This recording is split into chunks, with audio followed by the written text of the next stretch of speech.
Simple question. I just asked a simple question. She won't answer. Let's try this one more time, really slow. Did I call you anything, or did I deal with you over what you said, not how you said it? You dealt with me on my opinions, and you answered my questions. Right. I never sit there and try to judge how you're saying something because I don't know you. Mm-hmm. Why is that not a way that adults can have a discussion? It is, and I am very baffled that you're being this nice, because I really thought when I called you, you were really going to go in. I don't go in, as I said to you. Think about what I said to you. I've been literally trying to change the show topic has changed because I would rather talk to someone who doesn't agree with me than someone who does, because you can't grow having people pat you on the back. That is true. That is true. And if you look at all my one-on-ones, or when I do shows and women call in, I talk to the ones who disagree with me longer than the ones who do. Right, I have seen them, and yes. So I am very surprised, because I really did think you were going to curse me out and hang up on me. I have no reason to curse you out and hang up on you because you haven't said anything offensive. So I am glad about that. So, yes. But I am glad you're making the weed issue an issue, because it is a huge issue for the black community. Well, at the end of the day, we have to try and find solutions to everything, and the best way to find a solution is to actually talk through the problem. So when you ask me why I speak the way I speak, I answer. My answer is seriously because it is very, very difficult for people to listen to in 2016 someone who doesn't speak this way. That's why Jesus didn't speak in Old English or in Old Hebrew or however the people spoke before him. He didn't, because they didn't want to hear. Do you think it changed your tone that black women wouldn't listen to you, or you would lose your audience? Nope. I think if I changed my tone, when I made that video and it just said apology to black women, do you know how many black women did like what you did? Didn't even listen to it? Just like on the video where I said light-skinned women. And I think I pushed the like for it. No, I mean listen to it and understand what I'm saying. There are people who said I just did that video because I got in a car wreck when that video was done before it. You can look at the day on it. You can look at where I was when I did it. But they didn't give a crap. The truth didn't matter to black women. Oh, nigga, we don't accept your apology. No, I know. I read the comments on some of the women, what they were saying and so stuff like that. So why would I be nice to a group of people in which I know for a fact? I'm just asking you. But think about it. Why would I be nice to a group of people who you listen to and you watched in the comment section? How because they thought I was apologizing because of something, they went the fuck off. They're still listening. They wouldn't be making comments if they wasn't listening. Okay, so I got to stop you there then. Okay, I got to stop you there. Then by that logic, they're still listening when I'm cussing them out because they wouldn't be making... Listen to the logic you just said. I'm going to go with it. I understand. They're still listening, but I'm asking you, do you think they would still listen if your delivery was different? That's the only... I'm not saying they're not listening. You got a huge audience. You just said when my delivery was different, they still listened. You just said it. Right, the difference was, wait a minute, but the difference was they didn't take me seriously. Now I look like a backslider. Now I look like somebody being nice to them. You be nice to black women, they're going to eat you alive. I liked it, actually, so I don't know. I actually liked it. I didn't okay, let me ask you something. After you listened to it, you liked it so much, you didn't understand exactly who I was apologizing to, which most people didn't, even though I said it verbatim. No, I wasn't I wasn't apologizing to all black women. I literally said that. In the video, I said it. I'm just apologizing to the women. I work remote, so I'm listening to it when I'm doing work. I thought it was nice, and I was like, "Oh, that's nice. He did that. He went out." So it was so nice. You donated how much money after you heard it? Why am I doing? I don't even know about YouTube all like that. I'm just asking you a question. I'm just asking you a question. You see how that answer would have been? That answer requires you to give me a number. Okay, no, the 0. Okay. All right, so you donated nothing. Now I want to point something out to you. I have to eat, don't I? So is this your full-time occupation? Yes, just like any other radio show you call. Okay. I never called a radio show, but okay. So if my full-time occupation requires me to eat, and I have one group of people who like what I'm saying and they compensate me for it, another group of people who don't like what I'm saying, but then when I say something that they do like, they still don't compensate me for it. Which would I do? Mm-hmm. The people that's paying your bills. That's right. So if at the end of the day, the black women who are willing to pay for hair ain't willing to pay for compliments, because there's several niggas online that don't do nothing but kiss black women's ass. And guess what happens? Nothing. Mm-hmm. They get nothing. Look, I'm a nigga that talks shit about black women, cuss them out and everything. Guess how much of a pussy shortage I got? Guess how hard it is for me to fuck them. Guess how hard it is for me to have sex with black women. I would think it would be easy. You have right, so let me ask you something. Why would I try to do what them other dudes are doing when they want to fuck behind me? I get that. Remember, they're hoping to fuck the people I'm fucking. Mm-hmm. They're hoping to hang out with the people I get to hang out with. They're hoping to be in the places that I'm already at. So why would I regress myself to be like the people who are kissing black women's asses and black women pay them no mind? Remember, I grew up being a simp. I am the one who made the analogy. I grew up kissing black women's ass. Guess what I got for it?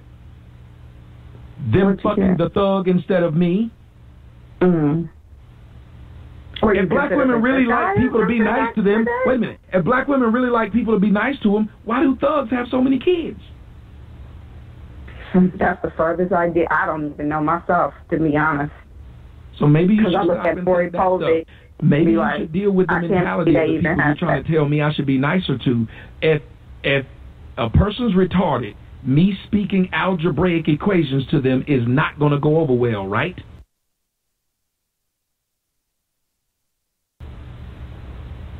Mm-hmm. But I Black think women are generally retarded. Black women are generally retarded, and they only understand this kind of language. Oh my they God. only understand snack pack throw. Dear, if it wasn't true, there wouldn't be so many people who could speak the language and they listen to it. You just said you don't know why they're able to. Niggas fresh out of jail can fuck black women. Do you think that's a logical-minded person? Do you think they're having sex with intellectual black women or just black women that have low... Doesn't it matter with type? Phaedra Parks is a lawyer. Right. The Negro she married was a thug. Yes, that is very true. Sierra got a baby by a nigga that had kids all over the country. Dear, don't try to act married like upper level black women aren't fucking lower level niggas because they do it every day. Literally every day. Because some women are really attracted to that type. That's true. So why are you not addressing this then? It's not like it's one or two. It's a lot of them. You literally just have to say, well, I mean, there's hood rat girls, not nice ones. The nice ones are doing it. Yeah.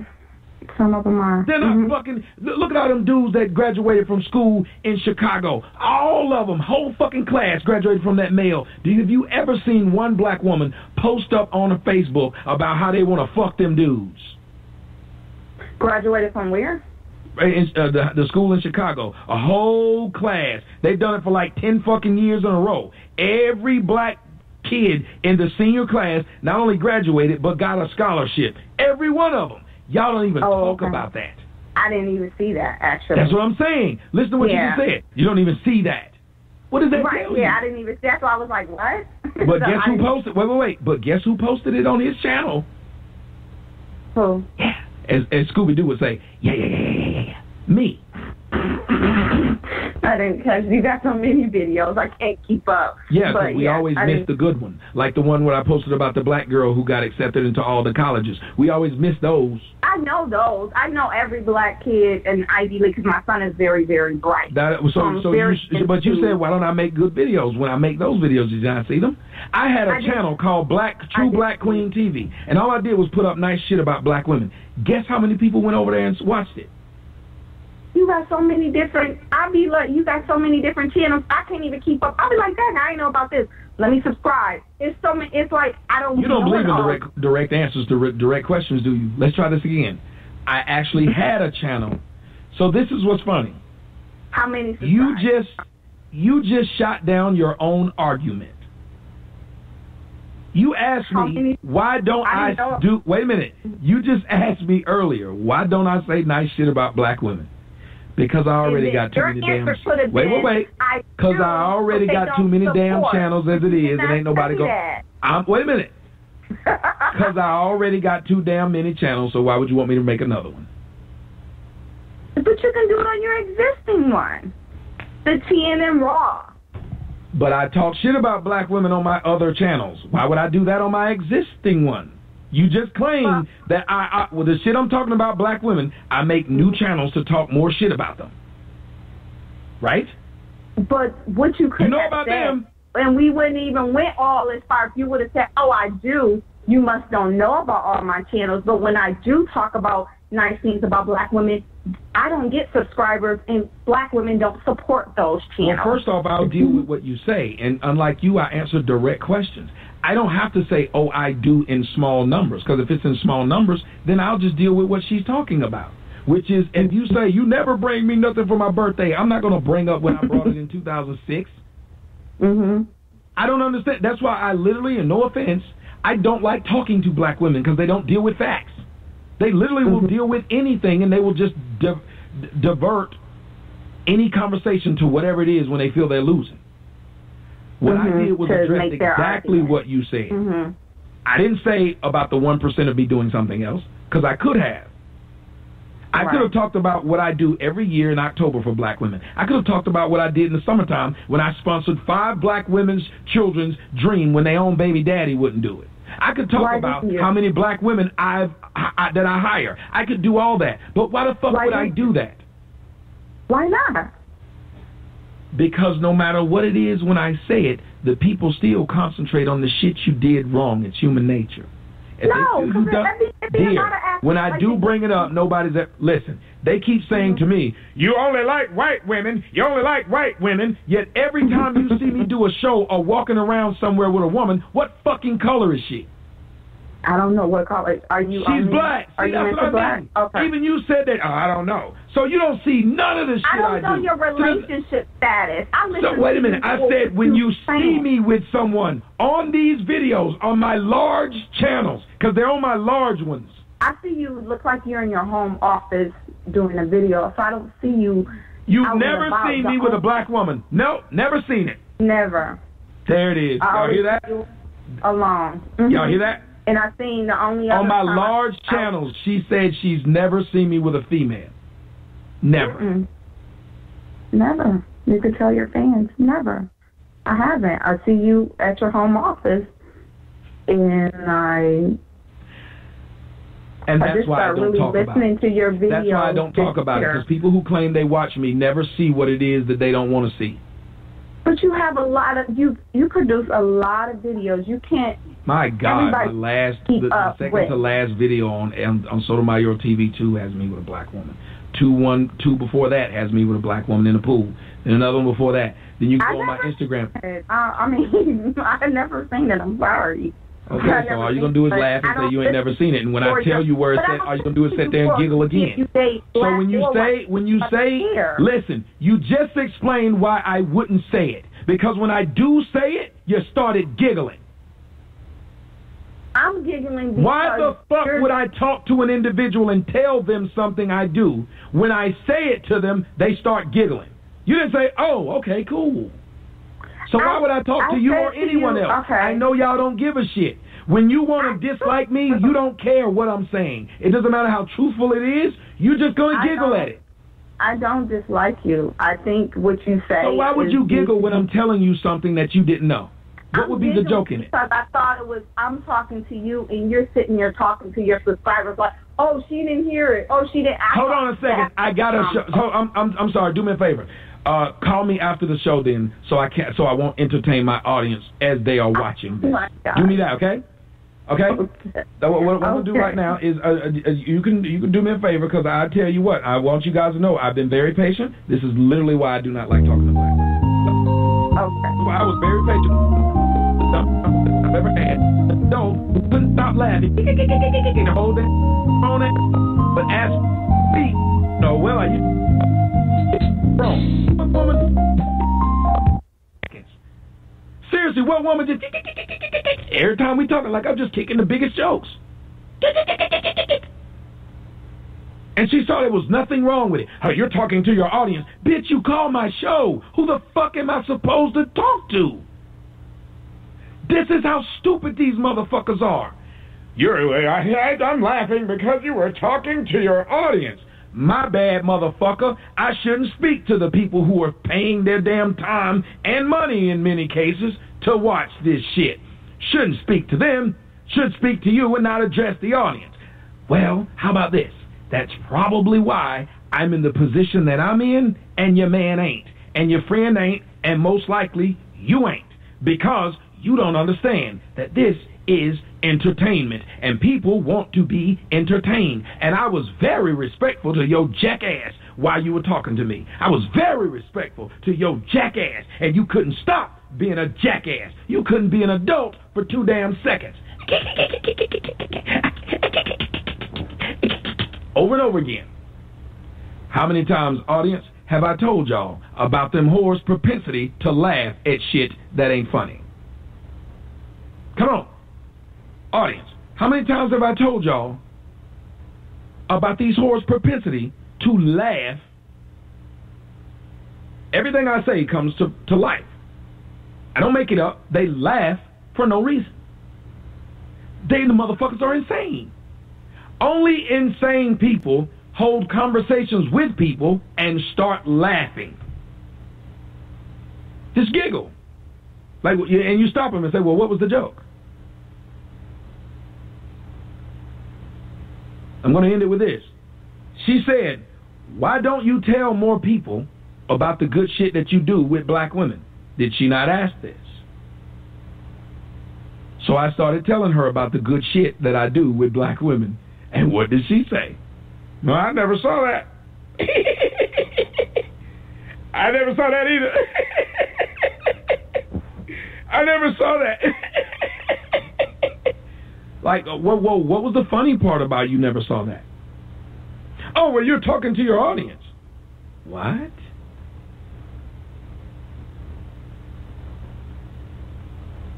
What?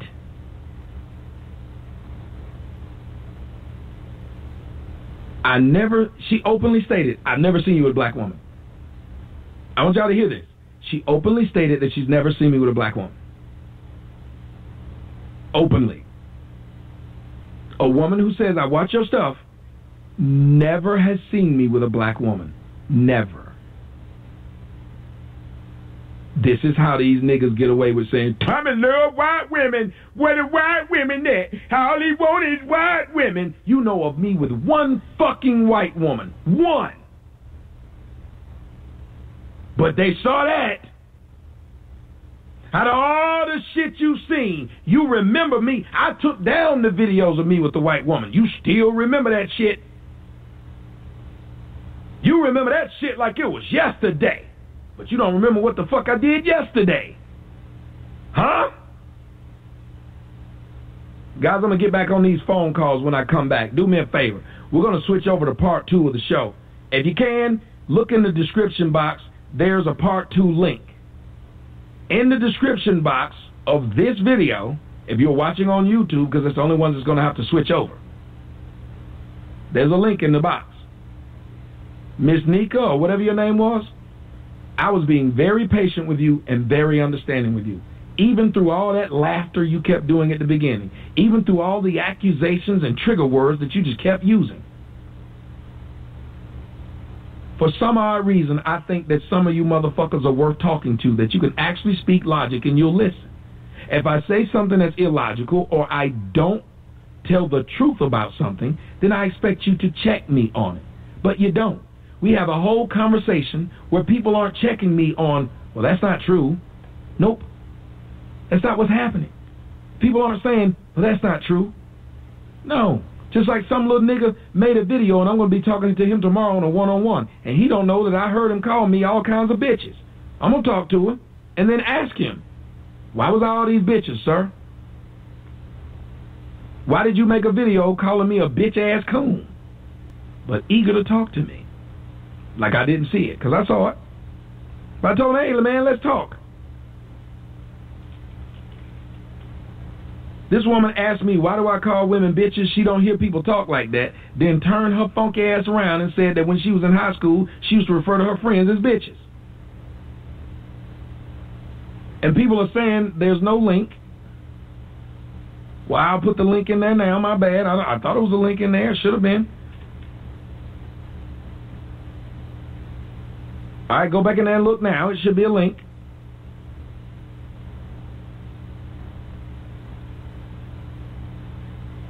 I also put the link in the description in there. So there's the link. But I want you to understand, I was very patient with this woman. Didn't use not one cuss word. I was just talking to her, didn't use any cuss words. A woman who said, all I do is cuss. She didn't even think that, wait a minute, if all I do is cuss, why is he not cursing at me now? How many of y'all caught that? The woman was saying, all you do is cuss, and I wasn't cursing at her. You don't need to call the line again. The line stays open. Damn it, they said the link goes to this video. Hold on a second. Give me a second, guys. I'm sorry. My bad. I'm fucking up. Y'all, this woman got me flustered. She got me conflustrated. So I'm fucking up. That's my bad. Let me do this again. Let's try this one more time. Try it now. Sorry, guys. Why don't y'all go to my website? It's all on the website. It would be nice if y'all went to the damn website every now and again. It is there. Oh, my website just doesn't mean anything. The number is 347-989-8310. For all the work I do, let me see how many people have clicked that donate link. Thank you for putting it up, Island Girl. Let me be stupid and just see who clicked that donate link. Jack Random says stay focused. Stephen Rowe says love your show, keep doing what you're doing. Anonymous, that's my white fans. Xavier Lang says ready for the show, just show him support. That was it. 1, 2, 3, 4. 4 whole donations. Jennifer Morgan donated yesterday and said, good luck, Tommy. You are truly brave, honest, and insightful. Your videos have enormously lightened me to the root cause of the dysfunction within the black community. It is heartbreaking, and I applaud you and hope your voice will make a difference. Kimberly Bedrosian. I love that name because I used to know Steve Bedrosian. Keep doing your job you are meant to do that helps for the common good of all. And Samuel Malloy said, keep up the good work. All right. You really don't see very many of those donates. You don't see very many people donate. There's a donate link inside. They wanted me to put it inside of live stream. I'll put it in there. We'll see who pokes it. There's the donate. Let me go and move to the next part of the show. I'm going to shut it down, guys. I'll see you guys on the second half. You've gotten a link, so let's do it. I really tried to answer that woman's question. I really tried to be as polite as I could to that young lady. Or old lady, I don't know. But just to listen to someone try to be a jackass the whole conversation is why I talk the way I talk about black women. Because even when they say they're not like that, for some reason, they act like that. I'll say this again. Even when they claim they're not like that, for some reason, did you guys know, they act like that. They act like that. You guys know who I am and you know what this is. This is your world. Stay tuned for more Your World, My Views, the realest show on internet radio, with your host, Tommy Sotomayor. Keep it.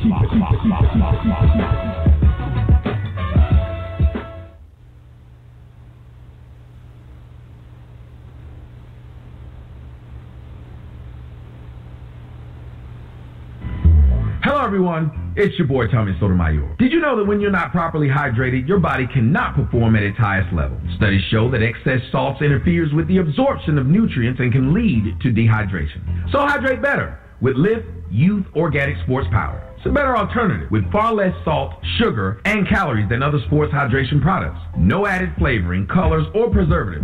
Vegan, and it's gluten-free. Listen, hydrate better without the chemical nuisance and with the organic nutrients of Lift Youth Organic Sports Powder. To buy or learn more about Lift, go to our Twitter page at Lift_Momentum. That's LIFT_MOMENTUM. Or go directly to our website at www.liftmomentum.com. That's www.liftmomentum.com.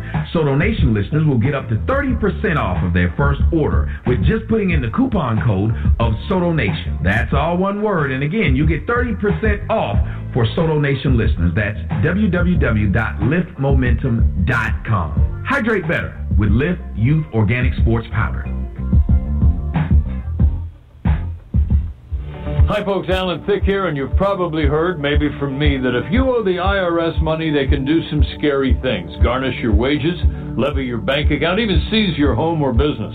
You add on the penalties and interest, and getting out of debt can seem impossible.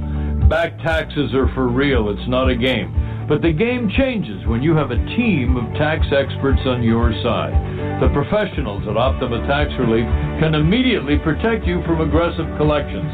And for a limited time, the IRS is offering a tax debt forgiveness program. It's called the Fresh Start Initiative. With the help of Optima, you may qualify for a settlement that saves you thousands. Nobody knows the game better than the Optima team. Don't wait till it's game over. Let their experts coach you through this. It's a win-win. Call for that free consultation. Call 1-800-536-0734. That's 1-800-536-0734. Optima Tax Relief. It's a game changer.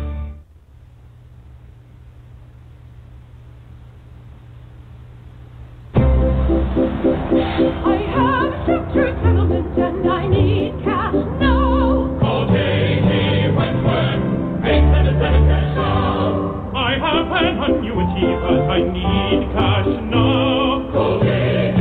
Wentworth, 877 cash now. 877 cash now.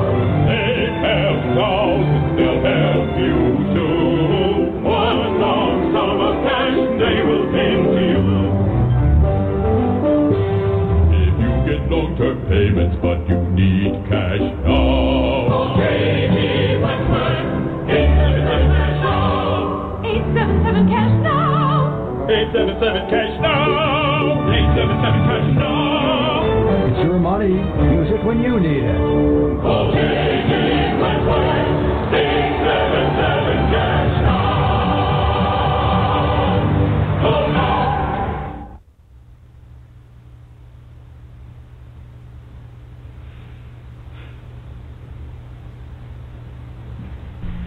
Are you struggling to lose weight? Are you happy with what you see in the mirror every day? Do you think that being overweight is some type of predisposition? Would you like to finally break the cycle of weight gain, turn things around, and enjoy the benefits of being at your ideal weight and optimal health? Well, the My Diet 180 program is perfect for you. It was designed by fitness professional Mr. Mark Campbell. And Mark has created a comprehensive, easy-to-follow, life-changing program to help anyone who is ready to turn their lifestyle around and achieve long-lasting results. It's time to take action. It's time for My Diet 180.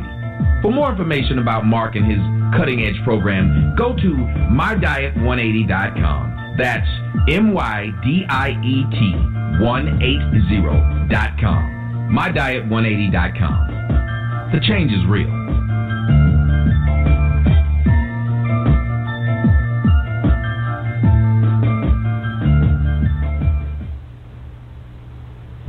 Hi folks, Alan Thicke here, and you've probably heard, maybe from me, that if you owe the IRS money, they can do some scary things. Garnish your wages, levy your bank account, even seize your home or business. You add on the penalties and interest, and getting out of debt can seem impossible. Back taxes are for real, it's not a game. But the game changes when you have a team of tax experts on your side. The professionals at Optima Tax Relief can immediately protect you from aggressive collections. And for a limited time, the IRS is offering a tax debt forgiveness program. It's called the Fresh Start Initiative. With the help of Optima, you may qualify for a settlement that saves you thousands. Nobody knows the game better than the Optima team. Don't wait till it's game over. Let their experts coach you through this. It's a win-win. Call for that free consultation. Call 1-800-536-0734. That's 1-800-536-0734. Optima Tax Relief. It's a game changer.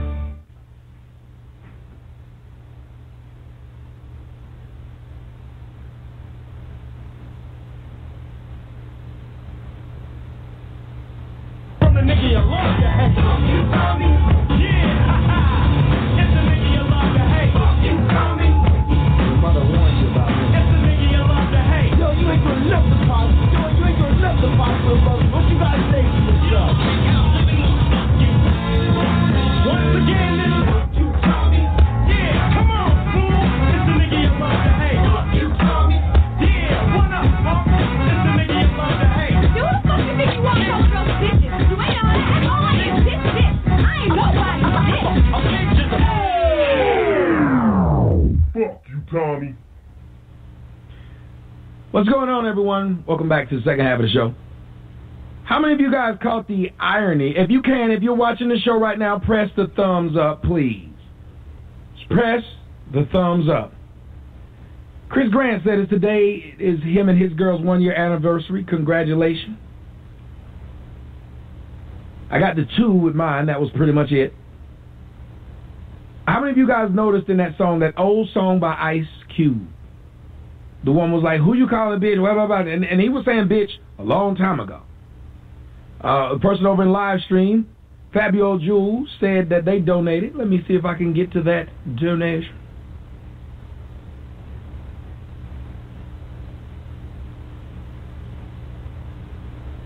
Wow. Chastity, I knew it was somebody that hit me with a big one. Chastity wrote, bitch gave me a headache, so I bought you 2 drinks and add me 1. Love you. I literally needed to take a shot. If it wasn't for the fact of this acid reflux, I would be fucked up by now. I would drink myself silly. Khadijah Owens donated. She says, keep doing what you're doing. Blessings. If you guys don't remember, way back in L.A., Khadijah was the young woman who used to help me do the live shows. Andrew Beckford says, stay assertive in your information, my brother. Love your daughter every day. Thank you, Andrew. Myron Thomas donated. Mika the Black Woman donated. Hey, Mika the woman who was on the line, guys. Mika the woman who was on the line apparently donated. Or somebody taking credit for it. Mika the Black Woman who was on the line donated.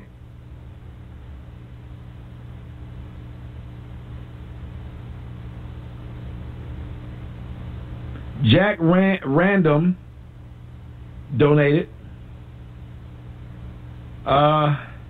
Tequila McBride. Desi Always, she said after that phone call, take a drink and a shot. Fabio Jules said, hey, Tommy is one of your fans from Canada. Keep up the good work. I'm glad to find a true pro-black like you who help your neighborhood and your people by doing things instead of just talking shit in America like Kaepernick. I can't donate too much because I'm broke right now and I need to find a job. I'm a marketing student and I make my own art. Maybe I can make some drawings for you one day. Well, Fabio Jewel, if that's what you do, I pay for that kind of stuff. See, unlike other people, what I do is believe in actually working with my community instead of talking about them. I believe in helping them. That's why there's several black women who can tell you now that I've helped them do several things. There's several black dudes who can tell you I've helped them out of situations. I don't spend my time talking about it, and I don't need to throw it up in their damn face. So whenever there's people wondering why don't I talk about it like that, because it's bullshit to sit here and do it. It would be nice if they did it, but if they don't, we good. It'd be nice if they did it, but if they don't, we good.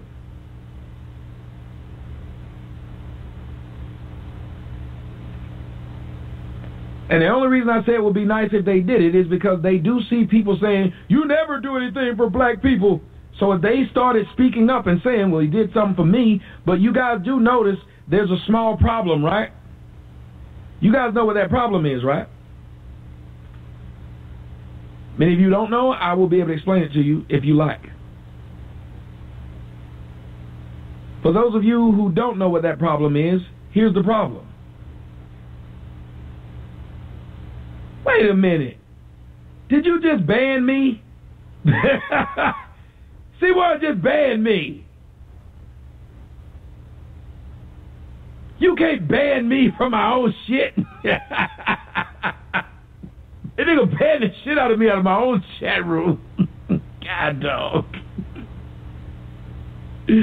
Woo, that's gangster right there. He said, don't be putting that bullshit in here. You know it's real when you get dropped by your own channel. Oh, somebody else said they donated. Let me see if I can get them in.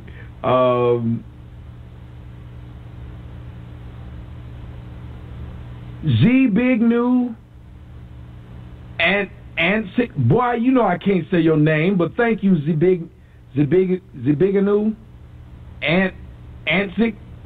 He said, "Hey Tommy, I don't know how you do it, man. I don't know how I do it. Let me explain what I just said. I said, you want to know why many of them won't do it?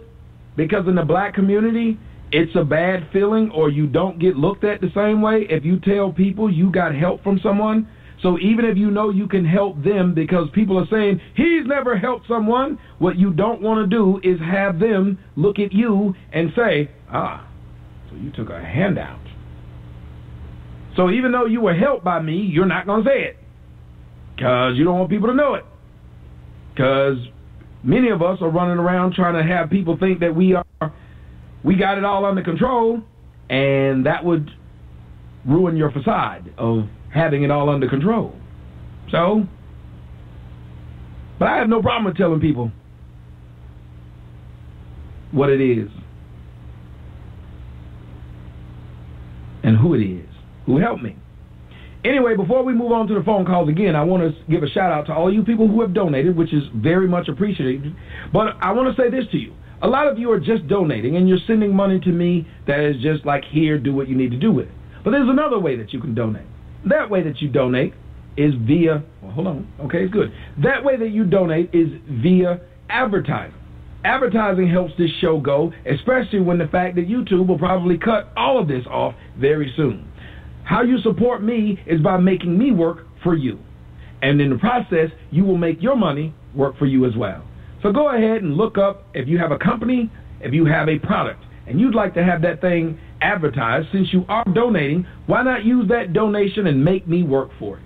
If you want me to donate, just go to advertise, or if you want to advertise your company and get a better return on your donation, go email me at advertising@yourworldmyviews.com. That's advertising@yourworldmyviews.com, and we can work out a special deal and special package for you, which would include broadcast or advertising on my website, TommySotomayor.com, or SotomayorTV.com, which is all the same. That website, which receives 1.3 million hits per month. Also, my online presence, which is over 12 million hits per week. You can enjoy all of that by just simply advertising with the show. It would show your support, and it would give you a greater return on your investment. So, if you'd like to do that, please, advertising@yourworldmyviews.com. Now, yes, I'll advertise your mixtape. I've advertised people's mixtapes. If you look on my music channel, I've advertised people's songs. We've done all that. I'm not one of those people who just want you to donate and you don't get anything from it. I love the fact that people would just say, fuck a donation. I will give you this money for my company. That in itself is a donation. Work for it. I like working. I love doing that. Make me work. Am I mad at you people who donate? No, I'm not. But all of those people out there who have a business and things like that, if you'd like to advertise your business, do so. Put my voice to work for you. Let's go to the phone lines. The number is 347-989-8310. The young lady who was on the phone, again, it is very frustrating to talk to an individual when I'm trying to tell a person you're wrong. Which is all I'm trying to do is tell you you're wrong. Hey, Ashley Williams, what's going on? Khadijah would like to add to this argument, so let me see if I can find you on here. Hopefully you press the 1, and I can look for you. 3238. There she goes. Hey, Khadijah, what's going on? Hey, Tommy, what's going on? Nice to talk to you. I haven't heard from you in a while. This is really good. Now, you are a black woman who is natural. Talk to me. Do you think I'm going too far with my thoughts about natural hair? And why is it that black women feel like it's so important to wear weave? I don't think you're going too far. I mean, your opinion is your opinion, no matter how you deliver it, whether it's UPS, FedEx, DHS, or however you deliver it. It's how you deliver it. The essence of the message is still the same, that it's unnecessary, it's not exactly healthy, and it looks, I mean, look, I'm not here to judge anyone. Whatever makes a woman feel her best and most beautiful self, as long as her hair is healthy, as long as she's taking care of herself. And see, this is another thing. As I was talking to my sister about this recently, is that so many times I see sisters wearing weave, and they have the weave, it's weaved out, it's decked out, and no makeup, bad body, terrible clothes. Like, they pay more attention to that hair than anything else. It's almost like it's some kind of psychological thing that happens that they feel like as long as the hair is together, right? They don't I've seen women else. Who were 400 pounds. They literally looked a frightening mess, but their hair was, as the old people would say, to the nines. Yeah, to the nines. And your second question was why do black women feel it's so important, or is it important? I mean, I think I know why why a lot of us feel like it's important. For me, like I said, I used to be weaved all the way out back in the 90s. I used to it was amazing. Then the person. Well, what made you wear it? Maybe you can help me. I need to know the mentality. Yeah. So if you were a former vampire and somehow you got out, please explain to us, how'd you catch vampirism? Well, you're going to love this. She was a dark-skinned, hairdresser, and it's funny, this lady, her own husband never knew what her real hair looked like. She wore it all the time. Her own husband had never seen her natural hair. But I was just talking to her. Now, I had nice hair. I mean, it grew really long and healthy naturally. And then I decided to cut it off, and then I got bored with that, and she said, oh, girl, I'm telling you, this weave, it's amazing. You got to try it. I'm telling you, it's just going to change everything. It's just going to be awesome. Just let me put it in, da-da-da. And so on a whim, I just said, okay. And the reactions that I got from people was just amazing. It was almost like I was Cinderella. I was a superstar. Everybody was... men were buying me drinks and doing that, that flirting that you only see on television where, people are winking across the room and all this crazy stuff. I'm like, oh my God, it's the hair. It's the hair. Being noticed. And I had the nerve to have blonde weave in my head too now. Wow. So I didn't even try to fool anybody. Just one day it was down my shoulders, the next day it was down my butt. I didn't even try to fool anyone. But, wow. You know when I really knew it was a problem? When my daughter's mother had natural hair, and one time I told her, why don't you do something to your hair? And I think what I was saying was, why don't you perm it? I didn't say it exactly, but I think I was saying either perm it or whatever. And she got a weave in her hair. And she got that honey blonde weave, and because of her skin color is like the color of the belt, but like she has a golden tint to her skin color. So she's a like about your color, maybe a shade lighter. So I guess it fit up against her skin and stuff. And I noticed she was talking about how people who had ignored her were stopping to talk to her now. Yeah. It's and true. I remember sitting out there thinking, wow, she's really pretty. And then I stopped and I said, are you fucking kidding me? Why would you say this? And then like 3 days into the weed smelled like my nuts. Oh, yeah. Yeah. I was like, I can't seem to forget you. My ding dong stays in your hair. Like it was. Like it was. I was like, oh, this is bad. And I never did it again. Like, after that, I was like, no. It's sad. It's sad. But I personally also feel like a lot of women feel it's a necessity because they feel naked without it. They don't feel pretty without it. They don't feel feminine without it. And my observation, a lot of times when I see women who wear a lot of weave and they're dependent on it like that, is because they really don't know how to be soft and feminine without all of that hair, you know. And I think it's a generational thing. We're so, a lot of us are so angry and have so much pain, and this evolution has happened to where this pain and this anger and this craziness is all embedded into our whole body so much that it's hardened us. And we kind of need all this extra drag queen glam because without it, we kind of look like men. Yeah. A lot of us are very hard looking without it, so we do this extra. But, well, the thing that's is, just my observation. I think a smile helps. Remember, men, like, the first rappers would never smile on their album covers. Why? Because smiling makes you look soft. It does. So men, even now, when you're a dude, you taking a picture, you can't be sitting there smiling like a motherfucker. Niggas want to whoop your ass. No. Problem is now, women won't smile. So that's why they look hard. Yeah, that's true. You put a smile on your face, everything changes. It absolutely does. You're a different person. Mm-hmm. And it's inviting. A smile invites people into your, it invites people to you. It's inviting. It's warm. Yep. I've seen some ugly bitches smile so much I went home with them. I go home with your ugly ass. You keep smiling. I don't know what this bitch is smiling for, but I'm going to give her a chance. I started a baby face on a bitch. Give it a chance. I give my world to you. Give it a chance. Because you're smiling. Like, I love people who smile. Even women will say to me, wow, I like when you smile. Like, if I take a picture, I look silly as hell sometimes because I've been smiling. And I think it's because people's like, what is this nigga smiling? Like, or when I'm doing the show, when I crack these songs and shit like that. I think a lot of people get into it because they see me smiling and laughing. Mm-hmm.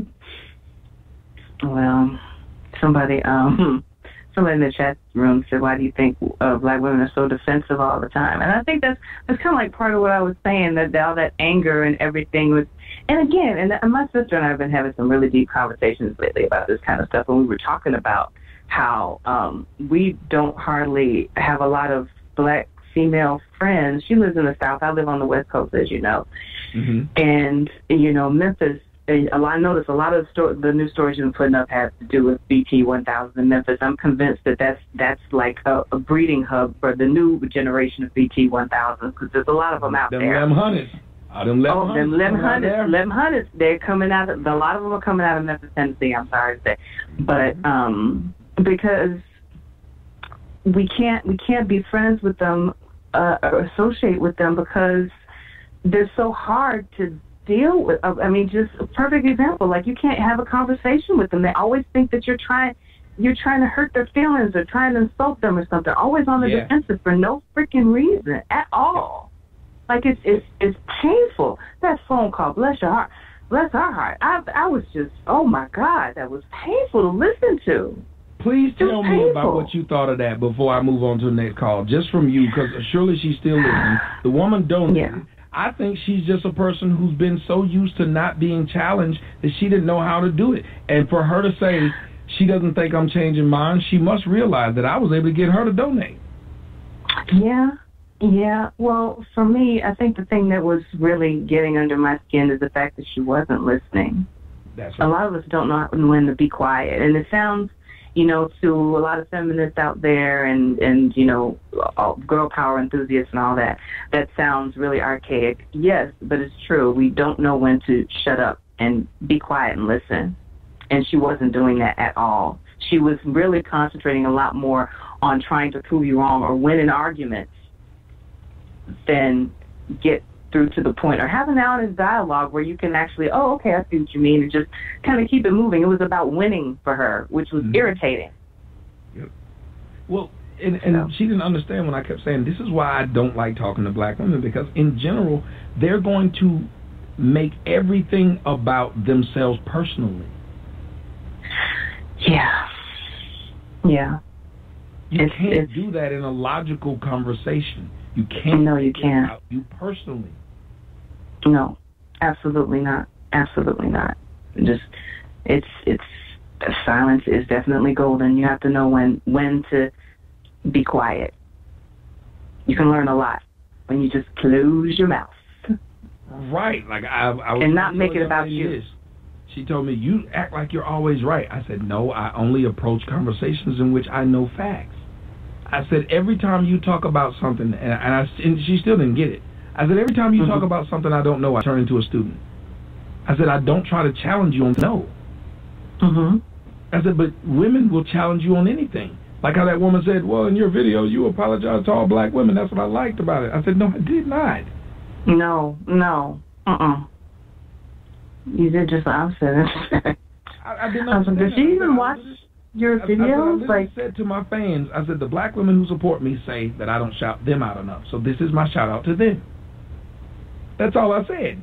The video literally said, the black women who support me said I don't shout them out enough. This is my shout out to them. They took it as I was apologizing to black women because I had the car wreck, but if you look at it, you see this happened before it. Yeah. I was in the middle of the desert. I didn't have time to put it up. I didn't put it up until I got somewhere where I could put it up. I had no idea that my video about my car wreck, which was all put up at the same time, had went viral. Wow. Well, that's another thing, too. A lot of anybody that follows any of your channels or your shows knows to not just go by video title alone, to actually watch the video. That's right. Well, but Khadija, thank you for giving me a phone call. I got like an hour. I'm going to try to see if I can sneak all these phone calls in there. Thanks for taking my call. Well, no problem. I'm going to see if I can sneak these guys in, let them all go at me and say whatever they like to about weave. I want to know, why is it that weave's so important to black women? What's up, Queen J? Why is weave so important to black women? When I let you guys on, say what you got to say, and then jump off because I only got an hour. 832-860. What's going on? 832-960. Hey, Tommy. Hey, who am I speaking with? Ben Nance, Ben again. What up, Ben again? Like the What's rest going of on, mate? Man, it's funny, man. I knew I'd get on here again. I told myself to get on there again, but man, it's an obsession with hair weave. I don't know what it is. I experience that with black women every day. I work around a bunch of them, trust me. So explain. The whole conversation is on weave. Okay, one time I went out with my coworkers after a meeting we had at work, and it was me and my other coworker there, and I was talking about sports in the game, and then stuff to relate, trying to see if they can relate. Had nothing to say, but I know if I was talking about hair weave, I know they would, because a lot of them were into that. So I have another old coworker. And she, all she does, she works at a hair salon. So all she talks about is weave. It's an obsession. And when I showed her your video last week, she's like, I don't see how y'all can watch that. What's really good? What was her reasoning? She said, it's just too much. She's the one. She like hair weave. That's all she talks about. Too much. That's the whole conversation. It's too much what? It's too much. It's too much for her. She can't handle it. What I want to point to you guys is, did you know that the majority of black women will say something, but they can't explain themselves? You're right. You're sure right about that. I want you guys they don't have no logic. The majority of the time you talk to black women, they will make definitive statements, but they can't explain it. And you're right about that. As a matter of fact, if you ask black women something and say to explain a word, they will repeat the word. Like if I'll say to a woman, well, what does snatch mean? They'll say, snatched. I'm like, why would you repeat the word? Repeating the word does not define the word. No explanation at all. Like, no logic. No reasoning. I was sitting up here talking to my coworkers a few minutes ago about everything, about black women, everything, marriage. I hate it. I actually do. I hate marriage and relationship because it's a losing game. And I tell them, it's not what I heard. It's not what somebody told me. It's your factual reason. You're experiencing it through life. You experience it through life, so you will know what to watch out for. Like I looked at a video today. It was a video you did last year with the lady with the GoFundMe. And I listened to the whole thing, and you were saying, you got to use a prejudgment. And when it comes to this hair weed, they have no prejudgment. They'd rather spend $400 than pay their rent on some hair weed. I don't get it. And it's an obsession. It's crazy, Tommy. Okay, let me ask you, do you think we could ever get around this obsession? I don't think so. I think it's an epidemic, and it's just too far gone. I don't know. I don't know what to say. I mean, us as a black race, we already doomed. We can come out of it. It's an easy way to get out of it, but I could tell people all day, but they ain't gonna follow the blueprint. They ain't gonna follow the blueprint. It's too far gone. I don't know where the generational line and the gap came. I think it's me. I can't really say, but it seems like from the 80s to the 90s, that's when the mindset of the black woman started changing, because back then they did hair weed, but it wasn't an obsession like it was now. It's really an obsession. But right, like if you say, and that's why I'm wondering, I said, why is it so important? Because when I say it to black women, they get amazingly defensive about it. Like, you are surely right. About their weed makes them feel really, really uncomfortable. They be want to kill you, man. For real. You can talk about their kids before you talk about their weed. Telling a black woman, I'm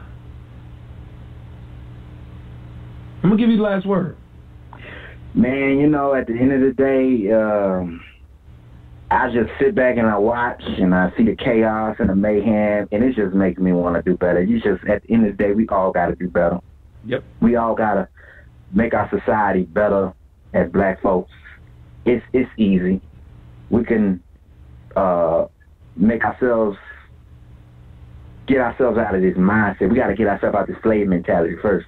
That's like a slave mentality. Slave to hair. Got to break ourselves out of this slave mentality.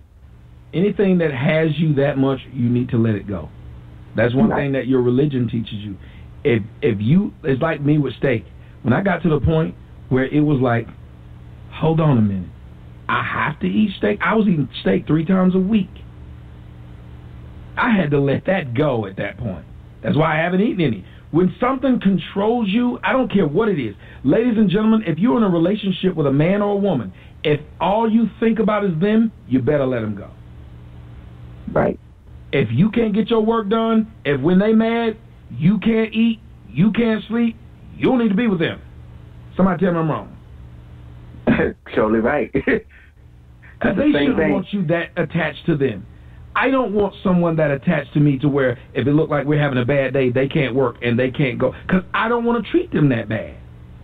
But if I date you, I'm not going to do shit to treat you that bad. And if I know I'm saying, hey, I just want to, let me just work, I don't want to talk, and you like, I can't sleep now because you don't want to talk to me, then I don't want to be with you because you crazy as fuck. You're right. That's just, Tommy, I'm happy you hit that on the head. That's where my ex out there, Galveston, I had a problem with her, man. She talking about she can't study in the same room with me. I'm like, we doing the same thing. I'm studying to be a paralegal. You can't sit in the same room and study with me? What's wrong with you? Then she saying, you woke me up in the night so I can't go to work and make no money. She had a bachelor's degree but couldn't find a job as a teacher. I said, something was up with that. I don't know, man. It's crazy, I had a girl who kept telling me, like, she was, like, in the house with me, and she told me, I didn't like this. It made me feel uncomfortable. She was in the house with me, and she said, oh, I just want to be around you. I was like, bitch, we're just a few feet away from each other. Let me work. Why would you not let me work? Why would you need to sit there with me? You don't have shit going in your life to where you can go and do it while I'm doing this? That's scary. Very, very. And like, you're right. You got to let somebody go like that. They ain't going to do nothing but drag you down. And your worth, they going to drag you way down. Or they going to fuck up when they start to get some confidence where they don't need you. People like that, once they get confidence to where they don't need you or the new niggas show up, they going to drop you and going to treat you like shit because they mad they were that attached to you in the first place. Yeah, they going to drop you like a bad habit. Yep. As soon as they get somebody else to cling on to, they gonna jump off the SS Enterprise once they can cling on to somebody else. They gonna hit warp drive and they go. Are you in the cattle? You know what I'm saying? Hey, Ben, thank you, brother, for the phone call, man. Let's see if I can get some more of these phone calls. No problem, anytime, man. Thank you, man. I like these calls, man. The young man talked about how it's become an obsession. An obsession. Andrew, I don't see you on the line. Andrew, what is your number? 267-528. Caller, you're on the line. 267-528. Going once. Going twice. Gone. 630-936. Caller, you're on the air. Hi, Tommy. It's Raquel. How are you? I'm doing well, Raquel. Talk to me. Okay. So, by the way, I want to first offer you an apology. We were talking about doing something in Chicago with a certain congressman, and that's still in the works. It's just been put off because it's election season for us. So I just want to let you know that you're still on our minds. All right. I was just wondering. I was mad at you. I called you all kind of names, but I won't say them on the air. I figured you might have, and I just wanted to apologize sincerely. That's okay. I would have called me names too. I'm very patient, as you see. When people say things to me, I just look at it. I'm like, when they get around it, it doesn't really bother me like that. Okay, good. Well, it bothers me because I'm like, I told you something, and I want to follow through, so it will happen. Okay. No problem. So with all that, and it's good too, because I got to roll talk another day. Okay, so here's the thing. And I'm one of those people who you talk about all the time in a very negative way, but I don't see myself in it. I don't recognize that, right? So, like, the hair weave and this and the other. Yeah, I wear a hair weave. I don't care. I don't care what people say that I wear a hair weave, and I do wear it. And it's not the sew-in. It's I do the glue-in, and I only wear it for like a week or two. Not since that makes it better, but if I go out a lot, I have a lot of events to go to, and I want to look my best. So I always put it all together, and that's part of it. And a lot of times I wear my hair back. Now, and you see more of my hair than you see of the other kind of hair. One of the things that I don't like about this whole natural hair weedy thing is that the assumption is always made that your hair isn't natural. My hair is very natural. I do not have any kind of chemical in my hair. It is natural. My hair is naturally straight. I can actually straighten my hair with just water and a little bit of hairspray.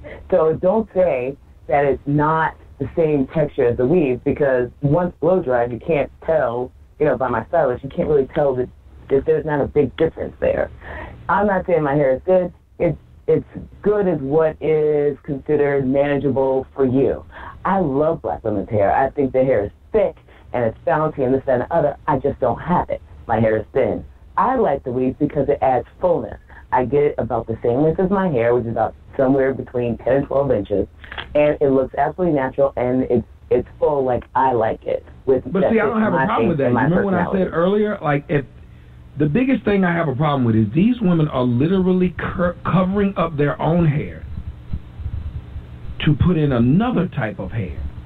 Yes, I lighten my skin to be light skinned right now, and it would be physically lightening my regular skin. Do you know people would say I hate myself and I'm a sellout if I physically lightened my own skin? Like when a woman gets breast implants, the thing about her breast implants is it's still her skin. She can get in the pool, she can go run, she can have sex and lay there and marinate in it. You never have to worry about taking it off. Tommy, I'm gonna take issue with the breast implant woman because I don't understand how she's running in that. I can't run in mine. That's unfair. Okay, so it's according to what size you get. But my ex had really big ones. She used to always wear a sports bra, but she could run in them.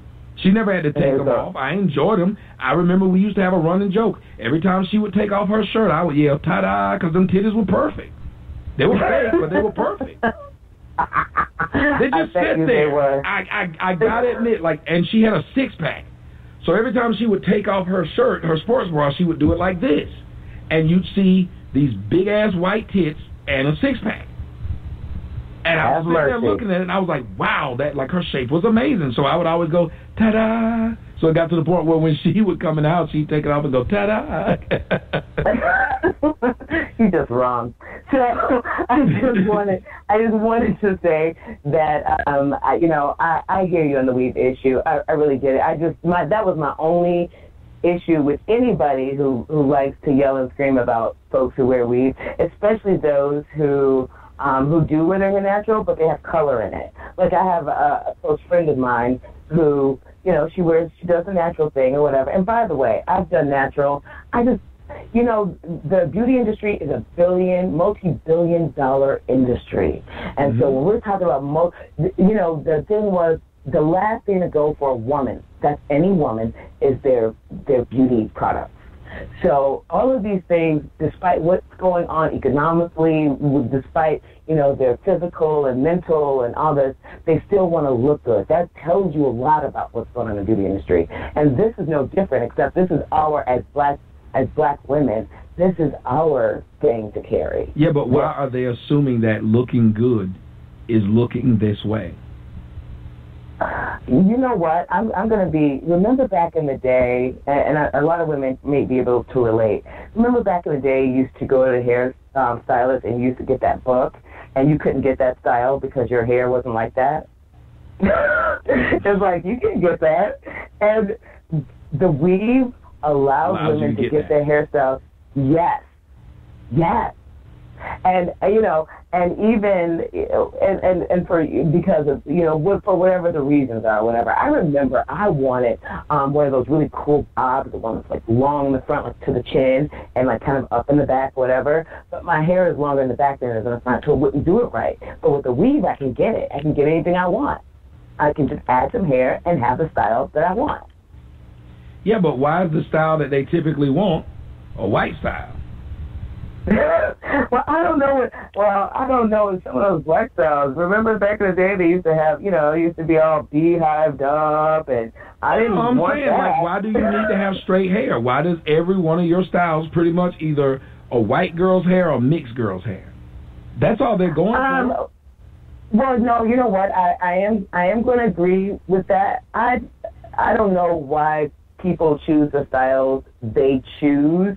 I'll tell you why I choose the styles I choose. I choose whatever goes with my face and whatever matches my own hair. Right now, I have my hair natural, and I used, a little bit of product just to bring out the curl, the wave in it. And so then I add a little phony pony on it, and it's wavy, and it matches my curl texture.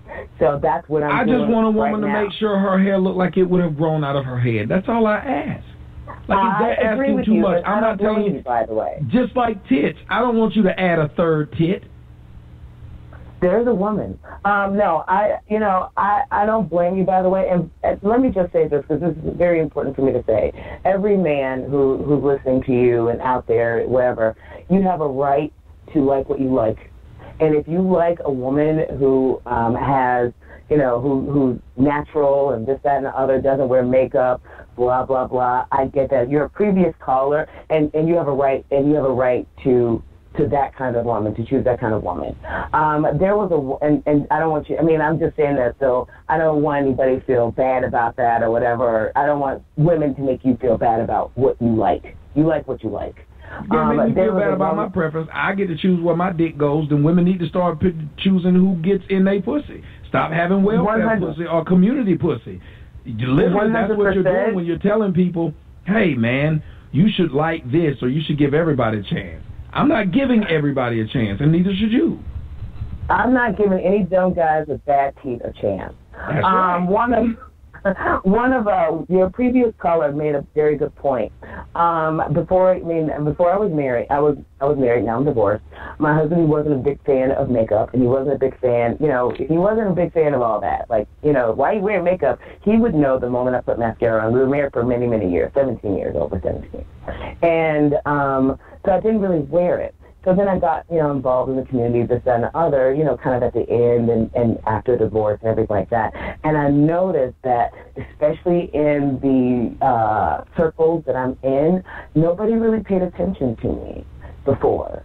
And I know that seems kind of crazy, but, this goes across the spectrum of black, white, purple, green, or whatever.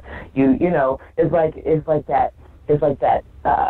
You break away to that one little thing in a movie where the chick does the change up. She was mousy, now she's just extra gorgeous like a model. That's basically what some women feel like they have too, and to some degree, right? So at some point, you take off the glasses, you put in the contacts, you lose a few pounds, and you change your hair, and all of a sudden now you're the same person. By the way, Tommy, I'm the same person I was. But I'm going to tell you, the reaction was different. I used to go to my little local club that I go to all the time, and nobody would say a word. I changed a few things, some hair, a couple of pounds, this and the other. All of a sudden now, I'm everybody's dancing partner. I'm getting free drinks. It's really strange. And I don't know what came first, the chicken or the egg. Is this crazy weed thing or the guys liking it? I don't know what came first, but I like the previous caller noticed, and callers have said, I did notice a difference in the attention I got from men. I'll agree with you. Look, these guys, I'm one guy. And thank you so much for the call, and I hope you call in more, and I can't wait to get back to work with you guys, to working with you guys. But look, I'm not going to sit up here and act like dudes don't like women with weeds, because women with weeds are sure enough getting pregnant. Now, guys, if you're on the line, because I know a lot of people are saying they're on the line and they didn't press the one. Janine, do me a favor, press the one. If you said you've already pressed the one, do the world a favor and press it again and see what happens. If you're on the line, press the one. See how that worked, Janine? Do you see how when you press that button, it said you are now on the host queue? You see how that works? So while you're telling me how long you've been waiting on the line, if you waited on the line and you didn't press one, then I don't see you. Now, you sat right there and said you pressed one. As soon as you pressed one when I told you, that thing said you are now in the host queue. See how that worked? When you call the show, it asks you to press one if you want to talk.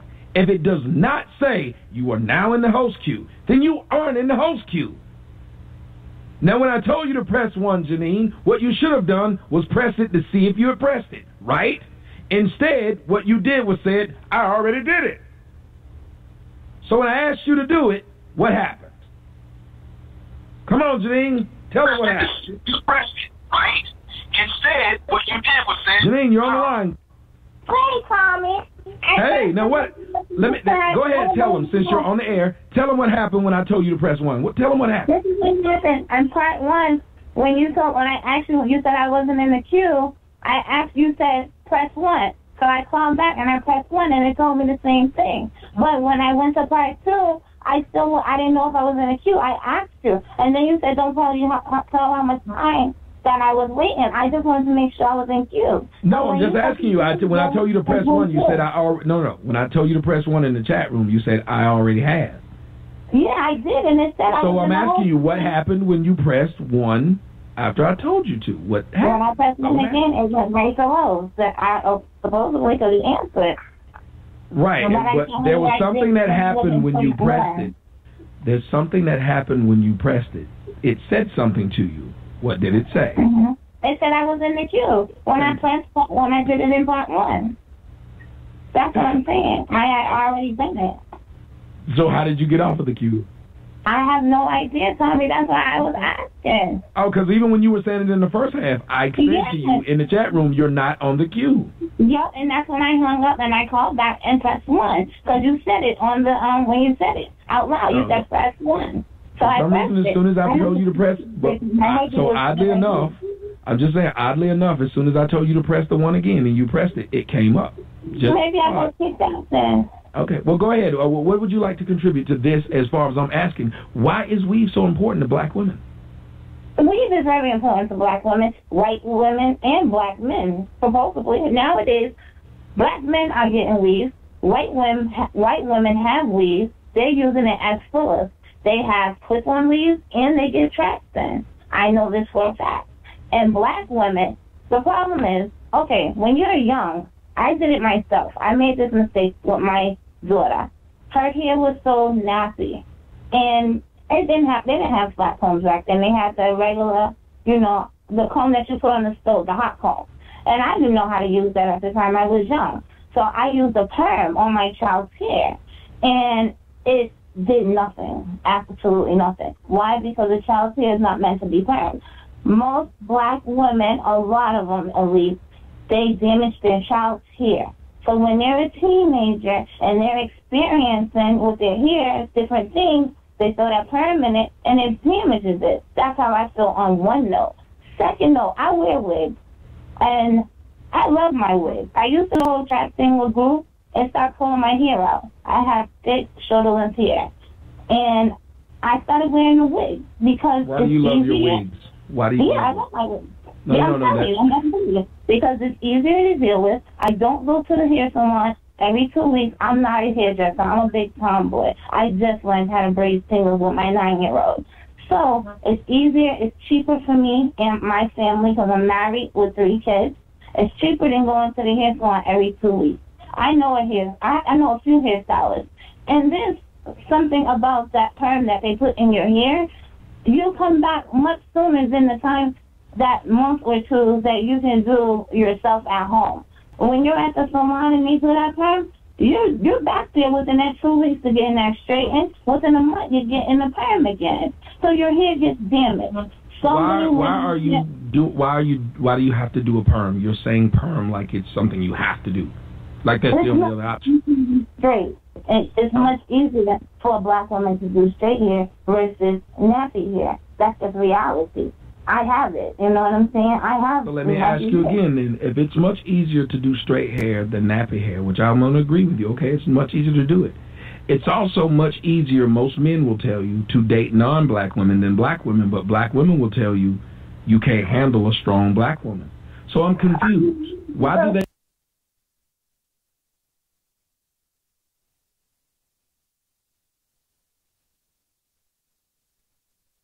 They want you to handle their personality when they can't even handle their hair. Oh, look, I believe in interracial relationships. They're also You're not answering my question. But I'm telling you, I'm going to tell you why. Because they deal with insecurity. It's another thing. It's insecurity, laziness, whether you're on that budget where you can get your hair done every 2 weeks. It's reality. So black women fall in love with weave. Now, me, I've never had a sew-in. I've had a quick weave.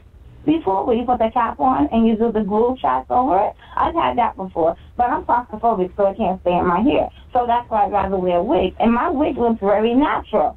So when I go out, people comment me on my hair every time I leave this house. I'm not exaggerating. It looks natural. So you have, I look at it like this. You have those black women that use that long tissue paper hair, and it's like down their ass. That's ridiculous. Those are women that are very insecure with their look. I honestly believe. That's my thing. That's how I believe, my opinion. Or they're trying to enhance their beauty. One or the other. Then you have the black women that put fake afros on their head. Those women are bold, you ask me. Because why would you put a fake afro on your head? You just explain why they would. If that day they want to have an afro, but they don't have an afro, then they would do it, right? Oh, that's another thing. They might want a different style. That could be it. I know plenty of people who want different styles, won't wear the same. Because I'm saying, do you see what you just did? You said the person who'd have a fake afro, in your opinion, they must be bald. That's how I feel, because why would you go? I can make my hair into an afro if I use the right product, because my hair's short. But my hair dries up once I let it. By logic, why wouldn't you just think that maybe their hair isn't long enough to do that? Because I'm a woman, because I've seen it. So many people have alopecia because they use single braids. Single braids pull your hair out. Some people are born with alopecia. Some are not. So it causes them to recede, their hairline starts to recede. when they put those braids in. That's reality. You can look it up as hairstylists that. That ain't what I said. I said your assumption was if I said that was my assumption and that was my opinion. That was mine. I'm not saying it's true. That was just my opinion. Because when I see somebody with a short afro wig, it's like, why she got that afro wig on? And I've seen two people in my life that were actually bald. They suffer from alopecia. So they wanted to go for the natural look, which is the afro. So that's why I say that, because I've seen it in person also. But then you have women that have the natural look, like me. You know, my wig is nowhere outlandish or anything down my back or curly, like it's curled every day. Nothing like that. My wig is regular. It's actually the same length as my natural hair. But my natural hair is much harder to do, especially when I don't know how to do it. I have went to the hair salon twice in my lifetime, and I got the blow dry, the wrap, and everything else. It lasted one day because I sweat a lot. And now I know I sweat a lot. I have Graves' disease. So that's another thing. Diseases, cancer, people wear their wigs. I mean, they buy hundreds of dollar wigs. Not me. I buy $40 wigs and call it a day. So people invest in their hair, and then they can reuse it. It's not like they throw it away. I rewash my wig. You know what I'm saying? I have two, and I've had it for a year now. And they're fine. If I can, and I've been very patient, so I've let you speak. Now I want to speak. You said something at the beginning. What you said at the beginning is BS. You said everybody loves their weaves the same as black women. No, they don't, because they don't spend $10 billion on it like black women do. If that were the case, that's a lie. They do not spend $10 billion a year on fake hair. White people use chat, and they use human hair. I'm speaking to you in a fact. They do not spend $10 billion on Korean hair. They do not. I don't either. And I'm a black woman. Okay. Dear, do me a favor. You said, why do they love their hair? No, I want to thank you for the phone call. I understand. I want to thank you for the phone call, but I'm going to move on because you're going to just talk through me when I didn't talk through you. You're going to say shit that's not true, and I don't appreciate it. Don't call my show and get to talk and ramble on, and I let you do it, and then I try to say something back to you, and then you say some dumb shit like, well, I don't. You don't have you don't have $10 fucking billion, so I know you don't do it. Do y'all understand what this woman just did? I said, white women do not spend this amount of money. Yes, they do. Yes, they do. I said, no, they do not. I'm black and I don't. Please tell me that y'all understand why I do not like talking to black women. I'm not even going to continue to speak. I'm just asking y'all, please tell me that you now understand why I do not like talking to black women. They will say any fucking thing, and they don't care what they're saying. They just don't. These most educated people in the world, remember, they're the most educated women on planet Earth. Listen to how they speak. Listen to what she just said. I let her speak. I didn't cut her off. I let her say what she had to say. I tried to say something as the guy who's running the show. Didn't matter. She wanted to jump in. Well, I don't spend $40 billion. Bye, idiot. You're right. How dare I say what I just said? Because you don't spend $40 billion or $10 billion or $5 million or whatever the fuck. You don't spend that. You just spent $40. So it doesn't matter. I'm only doing this tonight to let y'all see. Even the ones that claims they're educated, listen to how they speak. Listen to how they speak. That she would keep talking like that and had no problem just rambling. And to say that white women are doing the exact same thing that black women are doing, these idiots keep making this same old argument. 570 from the chat room. What's up? Hello? Yeah. Tommy? Yes. Hey, man. My name is Eric. I'm from Pennsylvania. I'm a young white man currently out of a job, and I'm just calling in because I'm kind of confused and was hoping you could educate me. Go ahead. Hold on. Let me mute your stream real quick and put this on speakerphone so we can actually talk. Listen, man. I really don't understand this weave thing, and I'm hoping maybe you can educate me. I know that there is a difference between weave and a wig, but I do not know what that difference is, and I don't really understand why this weave thing is such a battle in news circles these days. It's got me confused. I'm confused on a lot of social issues nowadays. I live in an area where show, bro. I was trying to find out myself. I was trying to find out. Yeah, I'm literally trying to find out, and as you see how they find every excuse to argue it. Now, the difference between a weave and a wig is something like at the end of the day you can take it off. A weave is something where they take your hair, they put it back in cornrows, like how you know, Allen Iverson, right? How his hair was in a cornrow. Well, the women will cornrow their hair like that and take a surgical instrument. I shit you not. A surgical instrument used for suturing skin. They will use that to suture hair from an Indian or Brazilian or Russian, suture that over the top of their hair. That sounds terrifying. It is. Most of the time when I explain it to white people, they're like, really, what? And I'm like, yes, this is the process. I don't know. It's your body, it's your right, but it just blows my mind that you would melt somebody else's hair into your skin if that's how it really goes down, like you're saying. No. It's sewn into their hair. There's actually needle and thread? Yeah, with a suture. Whew. Yikes. Man, I really wanted to call somebody who, was educated on these things and knew what was up, because I live in an area where there's exactly 20 black people in a 50-mile radius, It's not fun. It really isn't. I really have no idea how to process or respond to these social issues. So, that's the reason why I was hoping I could talk to you today, because I really need somebody who's educated and know what's going on to tell me, put me in the right direction so I can use my own thought process to figure it out and figure out where I stand on things. Well, tonight, really, and that's why what I want to do is I want to put you on hold and let you listen. I'm trying to wait on them to explain it. It's their thing that they're doing. I would just like for them to be able to explain it to me a little bit more, and maybe people like you as an audience member.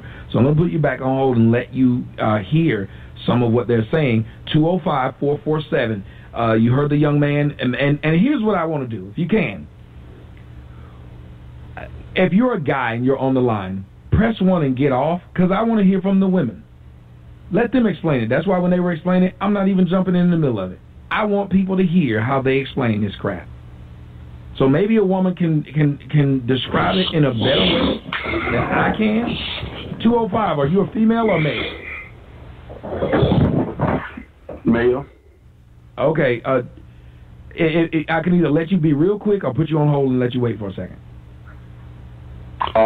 Whatever you want to do. Well, what is it you'd like to contribute? Go ahead, since I opened your mic. Go ahead, but be quick. You can go ahead and go with the women, man. I'll let you go ahead. All right, cool. If you are a woman, and I'm going to open up the lines for all the women. If these are women on the line, please, I'm going to open the lines up. If you've already spoken, press the 1 to get off the line. If you've already spoken to me, press the 1 to get off the line. If you are not a female, press the 1 to get off of the line. Again, I say, and I want to see how many people will listen, if we've already spoken, press the 1 to get off the line. If you're female, if you're not a female, press the 1 to get off the line. So every other call that I answer right now will be will be females, hopefully. 314-532, what's up? 314-532, what's up? 1, 2, 3, gone. I'm going to drop everyone. If you don't answer or I hear a male's voice, I'm literally going to drop you. 865-247. Gone. 310-491. Hi, Tommy. Hey, who am I speaking with? This is Peace. Peace, talk to me. What are your thoughts on the show? What are your thoughts on the topic of why is weave so important to the fact of, like the last female caller, she was defending the hell out of it? Well, I am definitely, I don't bash women who wear weaves, but I'm definitely not a weave defender. What does that word mean? It's like, for some reason, someone taught black women this word bash, and they cannot stop using it. What does it mean? Well, I'm just using it because everyone's been using it on your show. Because there's so many people using it. I would just like them to explain it to me at this point, since apparently it's this thing that they keep using. But go ahead. And right when I said it, I used the quotation fingers. Okay. Well, what are your thoughts on the whole thing? I mean, am I making too much of a deal of it? No, it is a big deal. For one, when I walk out of my house, it's not a day that goes by that I don't see a weave track on the ground in the parking lot. So, for one, that's a big deal. Just, socially, it's ignorant and crazy. I mean, people's weaves are weaves just dropping out of the sky. But other than that, on a more serious note, your last caller was saying that, nappy hair is hard to deal with and so on and so forth. Isn't that such a hard thing to hear black people say? Like, you're saying how you're naturally born, you've given up on dealing with it. Right. It's sad, and it's a very lazy excuse. For one, I have natural hair. And even back in the day when I did wear my hair pressed a few times, I always kept my hair clean, but I didn't have a problem with wearing it kinky even when it was pressed, when I was younger. But I have locks now. My locks are about 3.5 to 4 feet long, and I deal with nothing but natural hair in my profession. And what I educate women on is I tell them, when your hair is clean, it's easy to deal with. It's very easy. Clean and conditioned hair, no matter how kinky it is, it's easy to comb right through. They come to me and they say things like, oh, my God, I can't comb this hair. You're not going to be able to deal with it. And as soon as they get in my chair and I do everything I need to do, I comb right through with it like a breeze, and I teach them how to do the same thing, and then they come with more excuses. So I think people just want to look like white women. Some people are just... I had a woman tell me today, we're not trying to look like white women. I was like, well, who are you trying to look like? She said, other black women. She said this. She said that they're trying to look like other black women. I said, but there are no other black women born like this. Well, when I was young and I saw other black women look like this, so I was just trying to look like them. I said, I get it, but why are you not looking at the origin? The group of black women that you see when you were kids that look like this, they got it from somewhere. And this was a woman who's talking about she's conscious, she's into black shit. And she was like, well, weave doesn't have anything to do with me being conscious. I'm like, what? Yes, it does, on a lot of levels. And, me and some of the women have had discussions about hair, hair extensions, hair augmentations, so on and so forth. And, we have, the first thing that comes up, white women wear weaves. And I'm like, well, yes, they've been wearing, they wear weaves, extensions. Sometimes they get tracks sewn in. And they have different types of extensions that they wear. They wear it to look just like their hair, and it's usually unexpectable. And even back in the day, we've been wearing weaves since Egypt, but back in the day, they were wearing kinky weaves that looked like our hair, And I don't know what time period they started wearing the straight stuff, but it's not so much the extension that's the problem, because everybody does different things to enhance their beauty.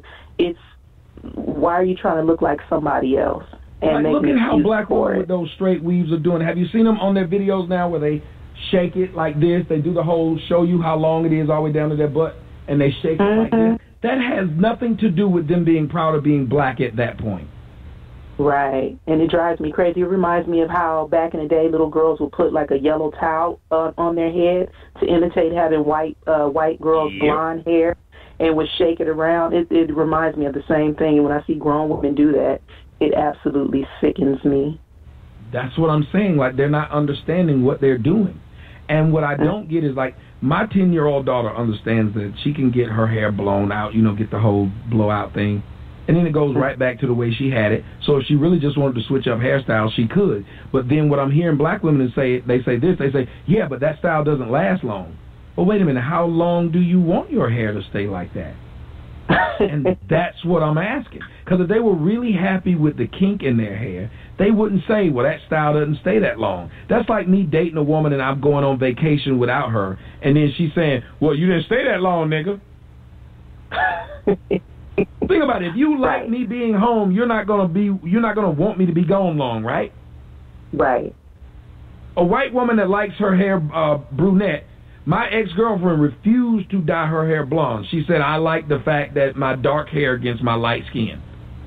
Although most of the white girls were blonde. So why is it that she was okay not being blonde? Right.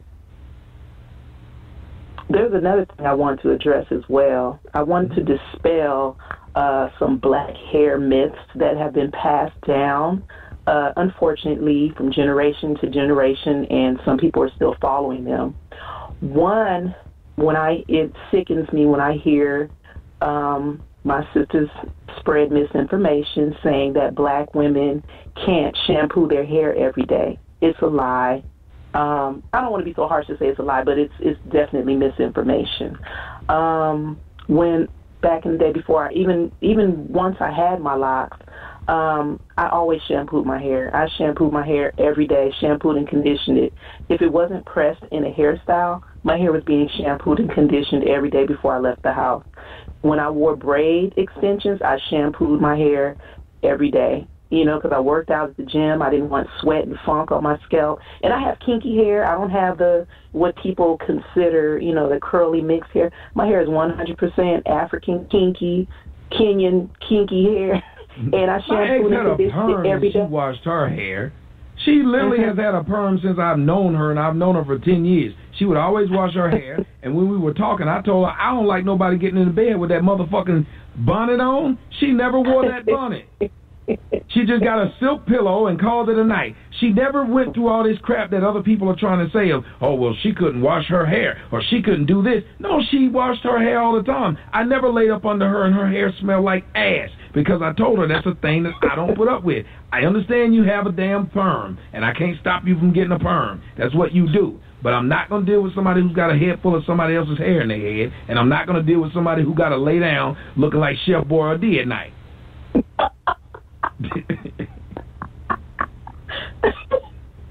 But yeah, I totally understand, and sometimes I feel sorry for you guys because y'all deal with so much. But yeah, that really does bother me when I hear women say that, and they try to argue me down about shampooing their hair. And I'm like, okay, maybe, your hair will probably be dried out if you shampoo it with Dawn dishwashing liquid or Tide. But right. if you shampoo and condition your hair every day and moisturize it, it is not going to be dry. I mean, what separates the hair, the skin on your scalp from the skin on the rest of your body? You take a bath and shower every day, Thank you. So if you want to shampoo your hair every day, you can do that. So, or even more often, there's been this movement online, which sometimes I hate the internet because they have the stupidest movements, and everyone follows them without even thinking. This co-wash movement, where at one point they used to call it the co-poo movement, and at one time sisters were encouraging other sisters with natural hair to not shampoo their hair with shampoo, but to shampoo it with conditioner so that their hair won't be dry. Don't use shampoo on your hair. Use it with conditioner, and then do it every 2 weeks. So now people are walking around with soft, dirty, stinky hair that smells kind of sweet, and I'm just looking like, this is goddamn ridiculous. Well, if you do this, isn't it going to be a big build-up? Like, if you wash your hair, it's just going to be, you're going to have a build-up in your hair, right? And you're going to clog the pores, and eventually it's going to fall out. It's not going to fall out, but it's going to be dirty. It's soft, dirty hair. And but when you have dirty hair, doesn't dirt eventually clog the pores? Yes, it does. Mm-hmm. And cause scalp problems. Essentially what happens to your face while your face breaks out. You have a dirty face. It clogs the pores. You now have a problem. Definitely. And so, the companies have been watching this ignorant trend, so they've been coming out with co-wash products, which don't work. And it's crazy because I've had people come to me and they go, oh, I don't want to use your shampoo. I have my co-wash.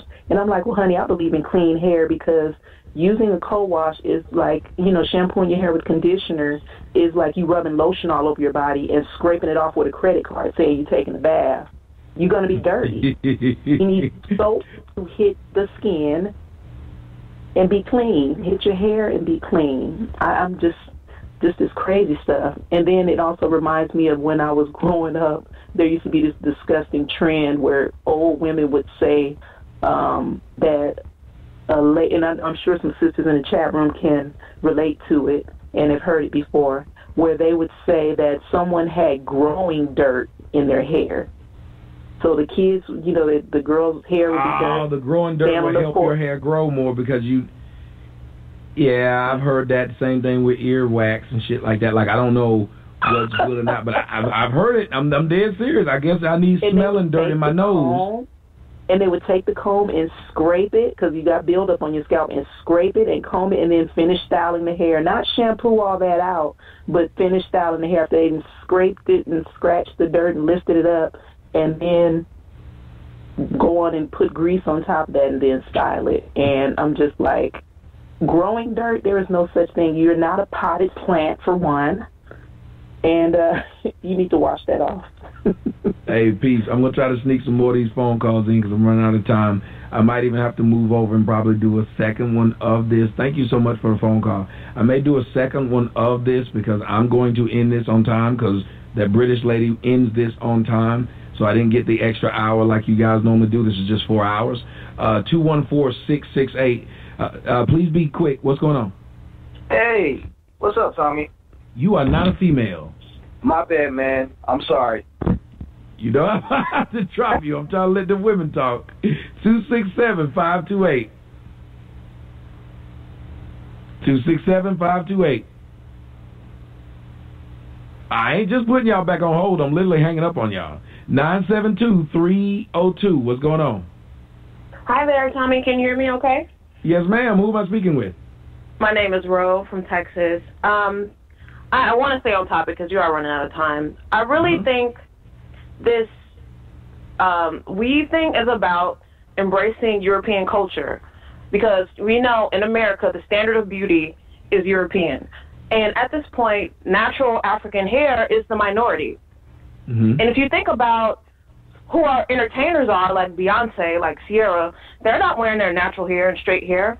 And, I mean, essentially, especially black women want attention. And that's what is getting attention right now. It's not just being natural. And they probably don't feel that their hair is aesthetically pleasing, if that makes any sense. Who's the first person to tell them this, though? Be honest. What do you mean, the first person? I mean, you mean the parents? A first person to tell a little black girl that her hair is not aesthetically pleasing is usually who? Yeah, it's the parents. I absolutely agree with that. Let's go back. So think about it. It's not a white well, you have to remember. Yeah. All this stuff starts at a young age. Like right now, I was telling a young woman today, I'm 40 years old and still being called crispy by pro-blacks. A kid diss.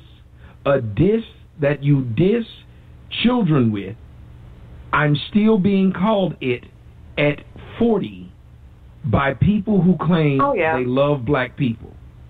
It ain't white people telling me that I'm too dark to be handsome. It's black. And that's saying one thing but doing another. So your actions will contradict what you're saying.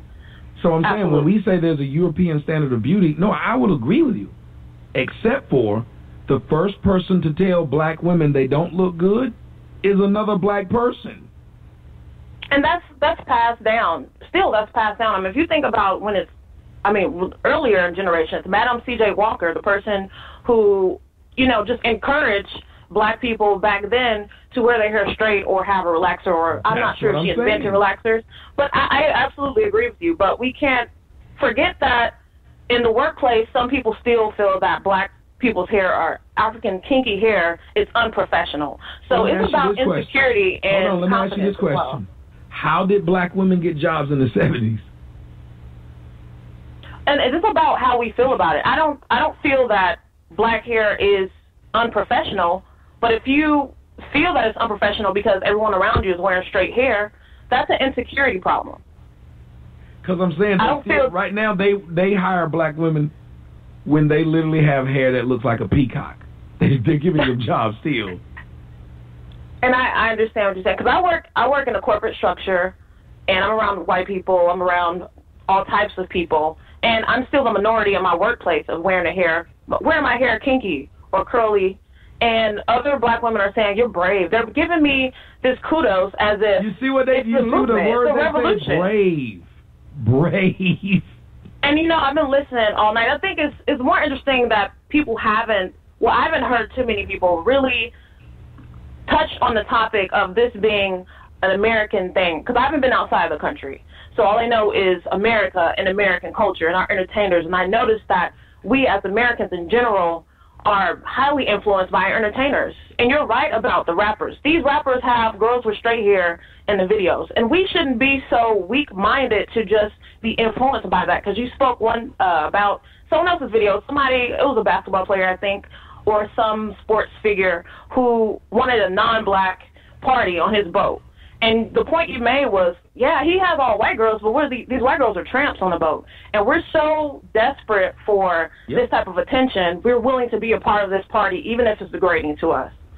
So it definitely had come from our parents and our ancestors, and it is other black people, because one other caller mentioned that it was a slave mentality, and I feel that strongly. But I want to stop you, though. We want you guys don't like it when I say it.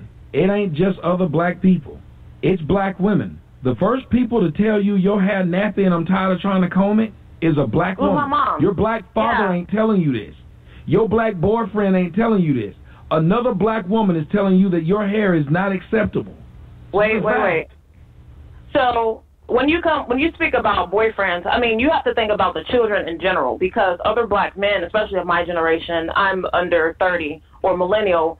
It is. I've been told, because I have light skin, I have kinky hair still, and I used to wear weave. And one thing he told me, I'll never forget this. When I took my weave down, is what's the point of you being light skinned if you don't have mixed girl hair?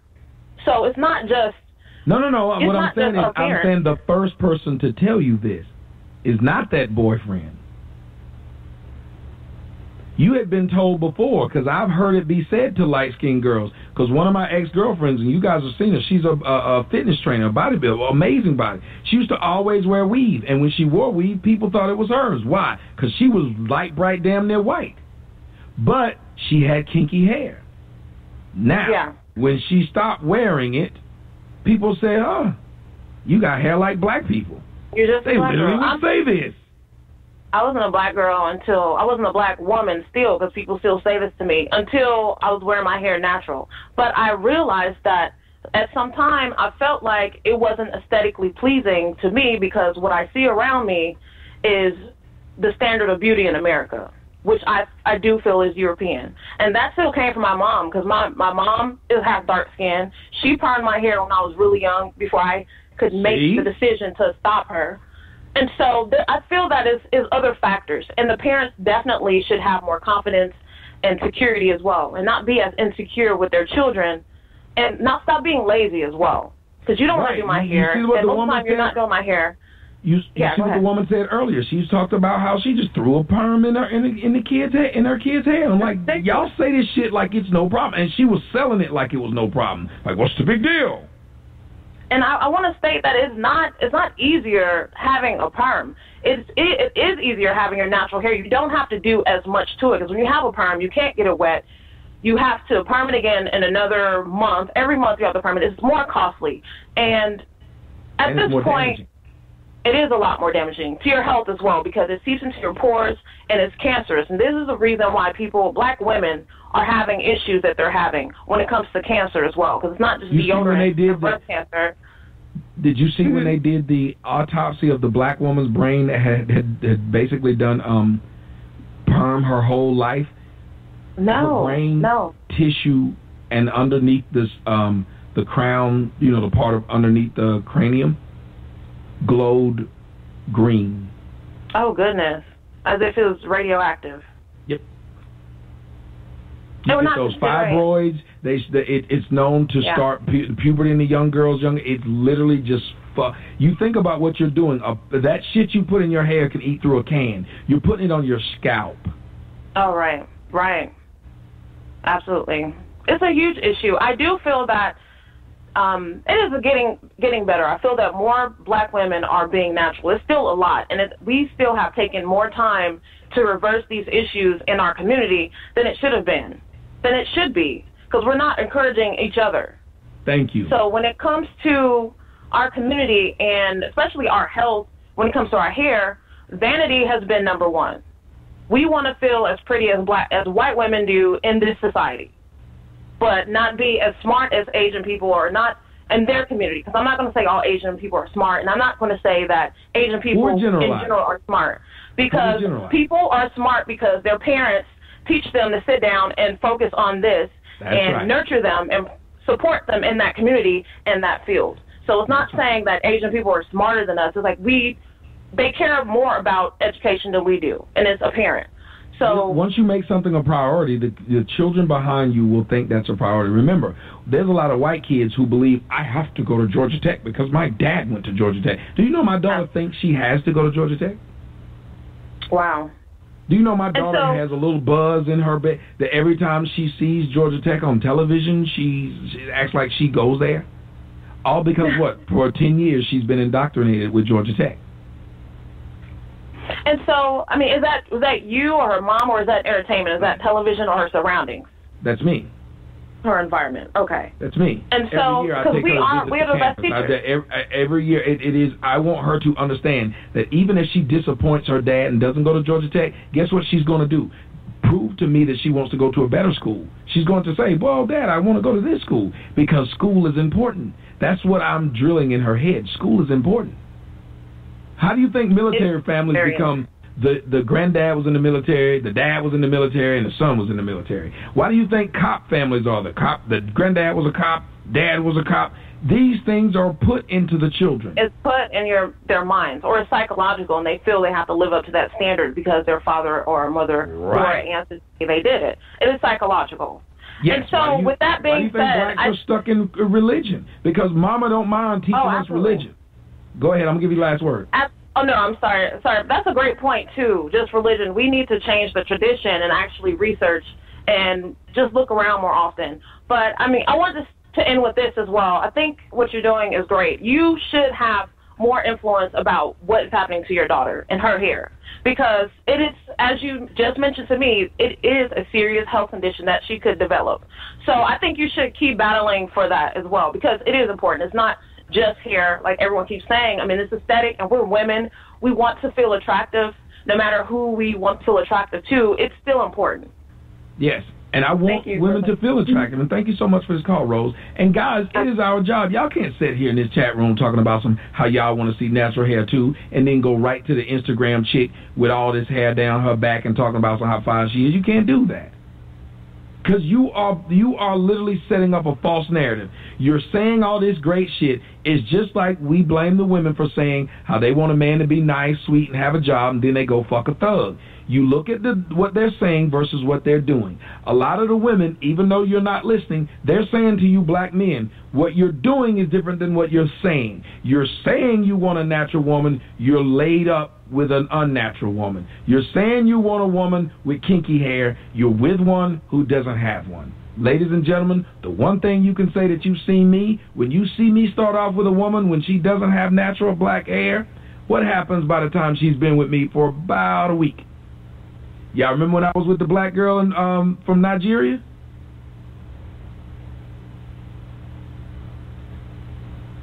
She wouldn't come to my show without taking that shit out of her hair. Why? Because she had enough respect for me to say, oh, I think you got a nice ass and nice tits. I'm still not going to sit and walk around with you with that shit in your hair. Not going to do it. I turned into straight up George Bush Sr. Not going to do it. No, not going to do it. Not. 808-212. Caller, you're on the air. 808-212. Caller, you're on the air. Hello. Hey. Hi. What's going on, Tommy? Nothing much. Talk to me. This is Celise from Hawaii.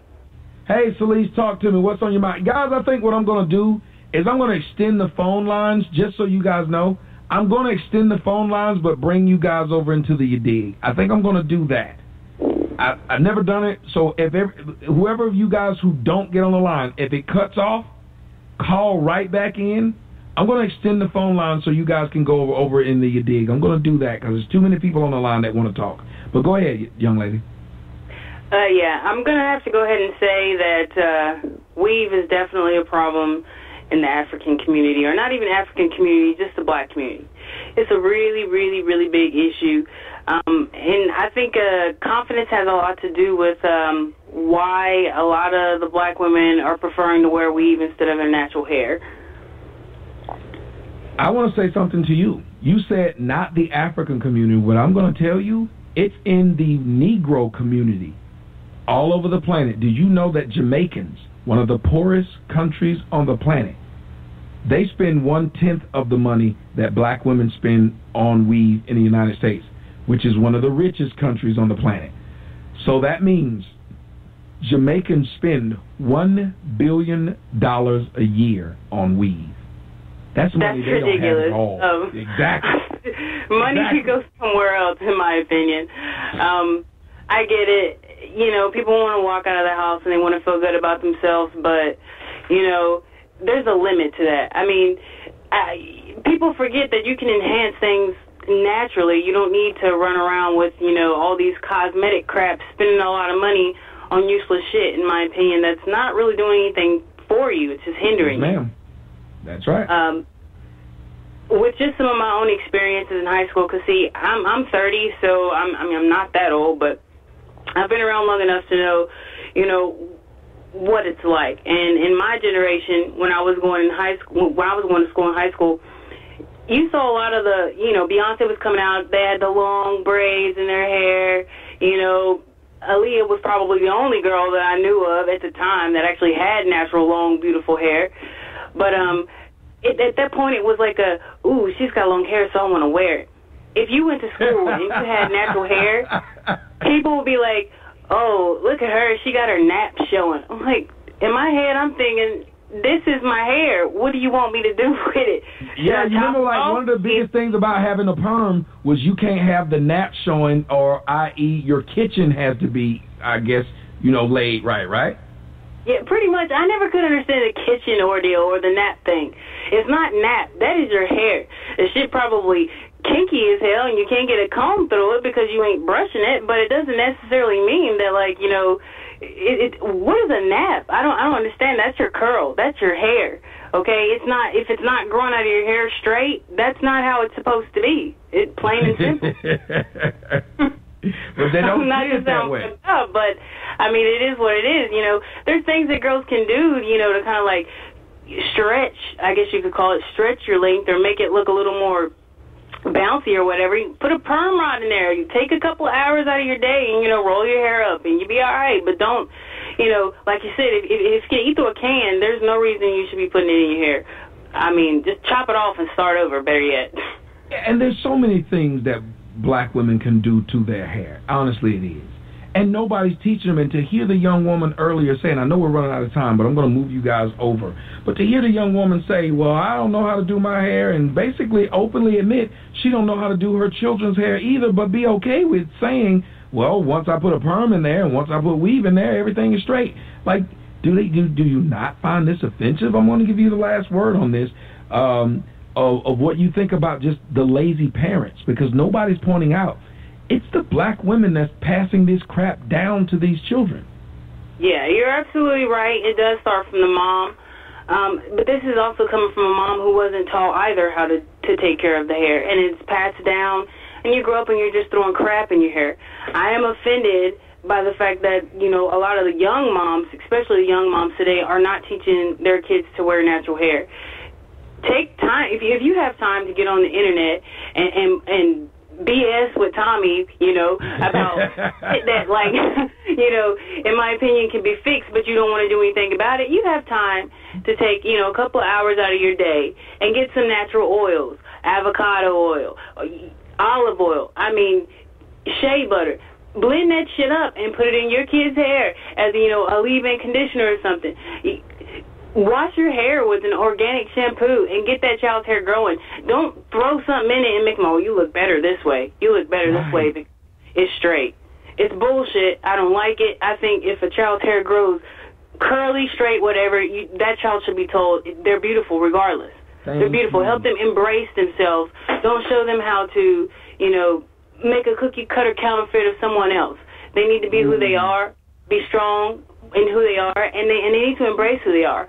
Don't put crap in their hair that's going to make their hair fall out later and they can't do anything about it. It's just ridiculous.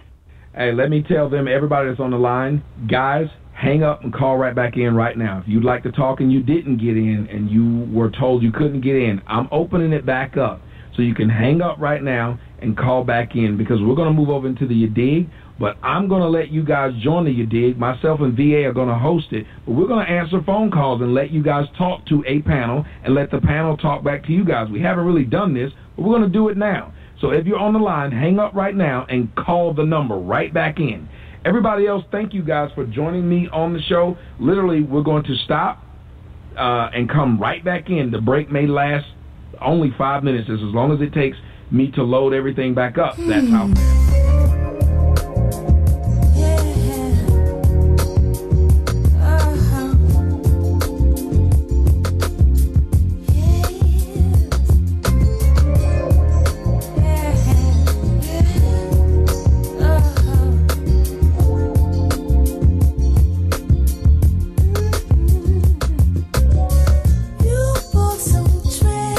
Your sleep last night. Every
just another show.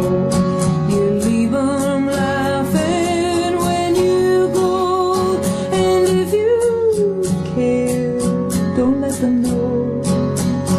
Don't give yourself away.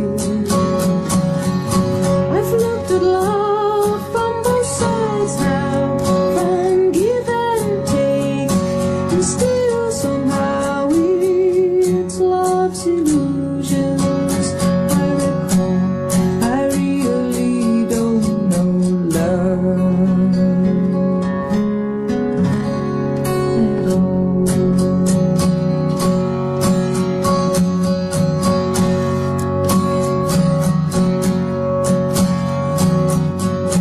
Tears and fears and feeling proud to say I love you right out loud. Dreams and schemes and circus crowds. I've looked at life that way, but now old friends are acting strange. They shake their heads, they say I've changed. Well, something's lost, but something's gained in living every day. I've looked at life from both sides now, and win and lose, and still somehow it's life's illusions. I recall, I really don't know life at all.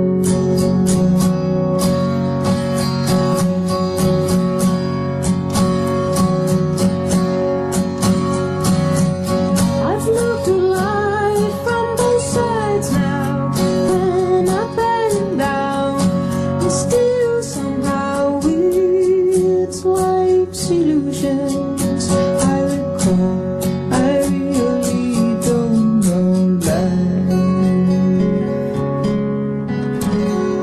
at all.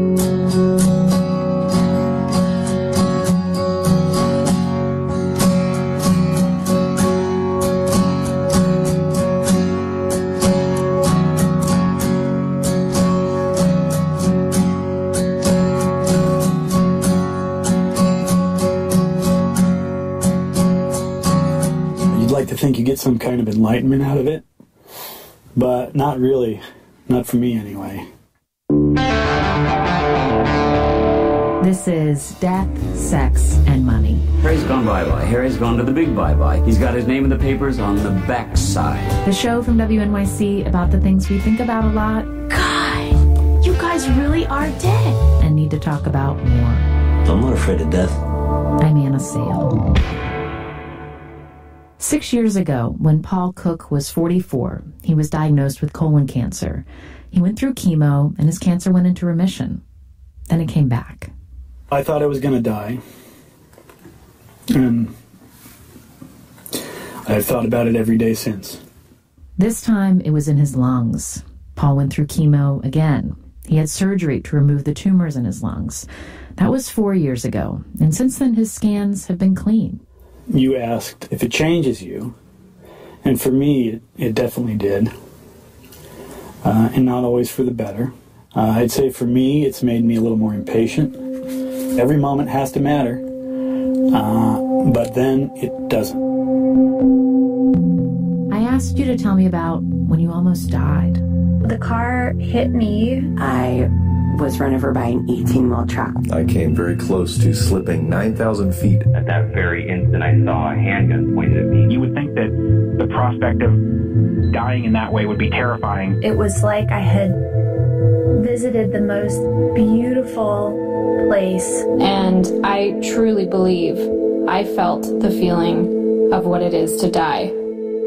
For a lot of you, these near-death experiences have had a profound impact on the way you see the world, on your bodies, and on your relationships. Now, all these years later, I really see what it became, which was kind of a defining moment in my marriage more than anything else.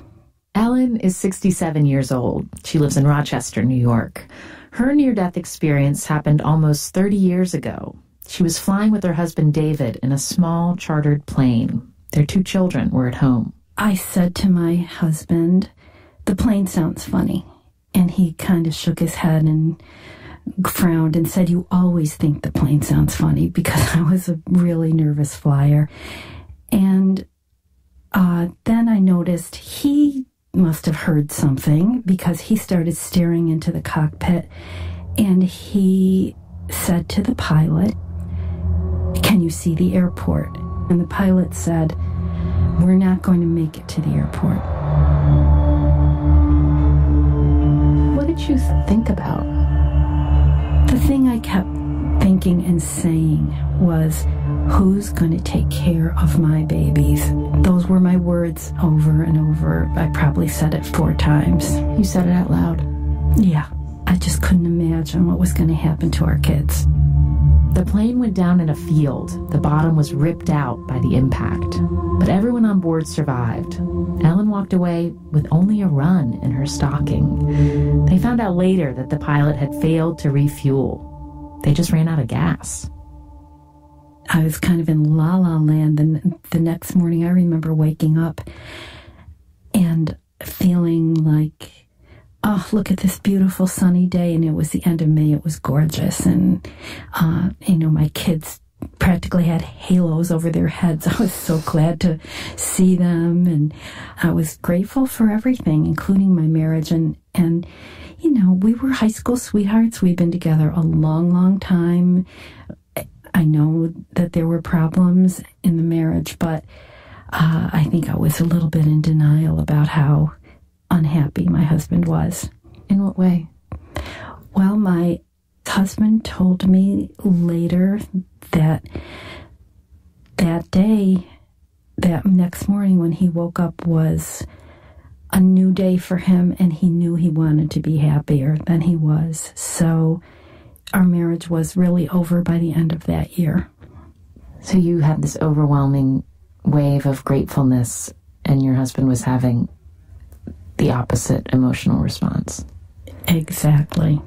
If you could go back and have that pilot refuel the plane before you took off, would you do that? No, I'm glad it all happened the way it happened, and I'm glad I'm where I am. David would have left anyway at some point, and it happened exactly the way it needed to. I survived. Ellen remarried a few years after the crash. She and her second husband will celebrate 25 years together this fall. The chances of dying in a plane crash are incredibly slim.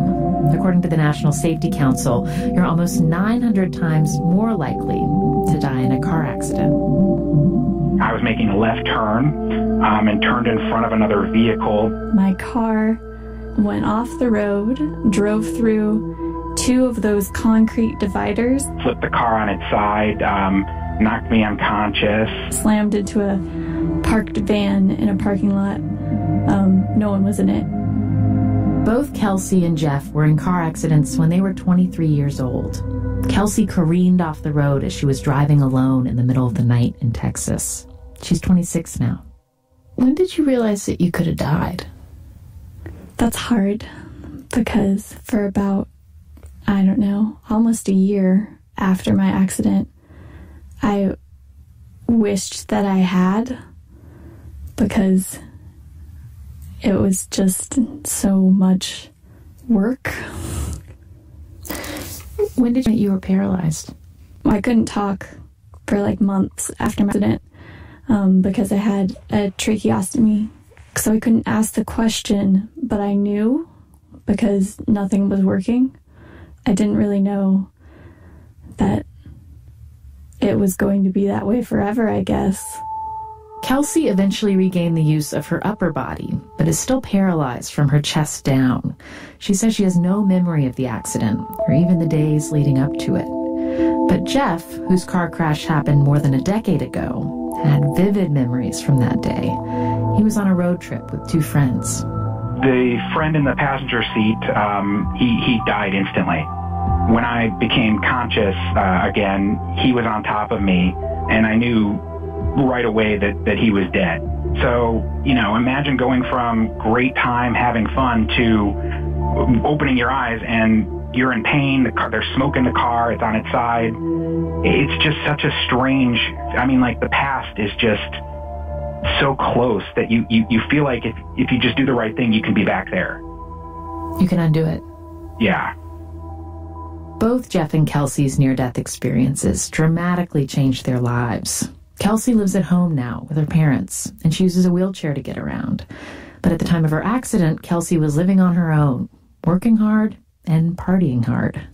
I was a pretty huge alcoholic, but I had quit a few months before my accident, and then, according to notes in my phone, about a week before my accident, fallen off the wagon and gone a little crazy.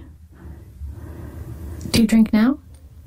I don't, because when sobriety is kind of forced on you by a hospital, you start to think, well, why would I want to mess up that scorecard? But really the biggest reason why I don't drink now is because I want to so bad. I want a Jack and Coke more than anything. Really, I know exactly what it tastes like. And because I want those things so bad, I know that I shouldn't do it. Jeff's car accident also left him with serious injuries and with criminal charges. But worse than that was the guilt. I did something stupid. It was my fault.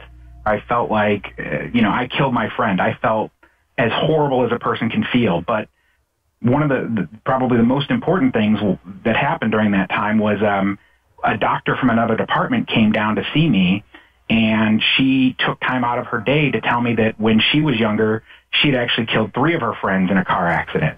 And that was such a powerful thing to me, because I thought my life is over. I thought, I'm never going to recover from this.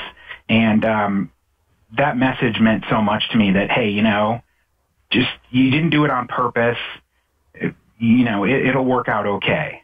How did you change after having this car accident? I changed in a lot of ways. What changed me the most, I think, was how kindly people treated me. But before the car accident, I think a lot of my worldview was based on fear.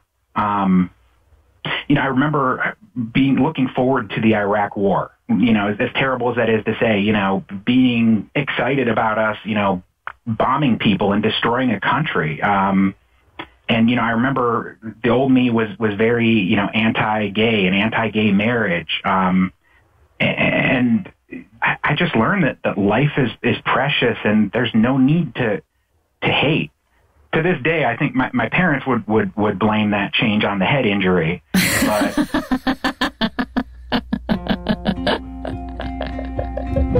So your parents' politics did not change. Correct. They did not change, no. I'm definitely the black sheep of the family.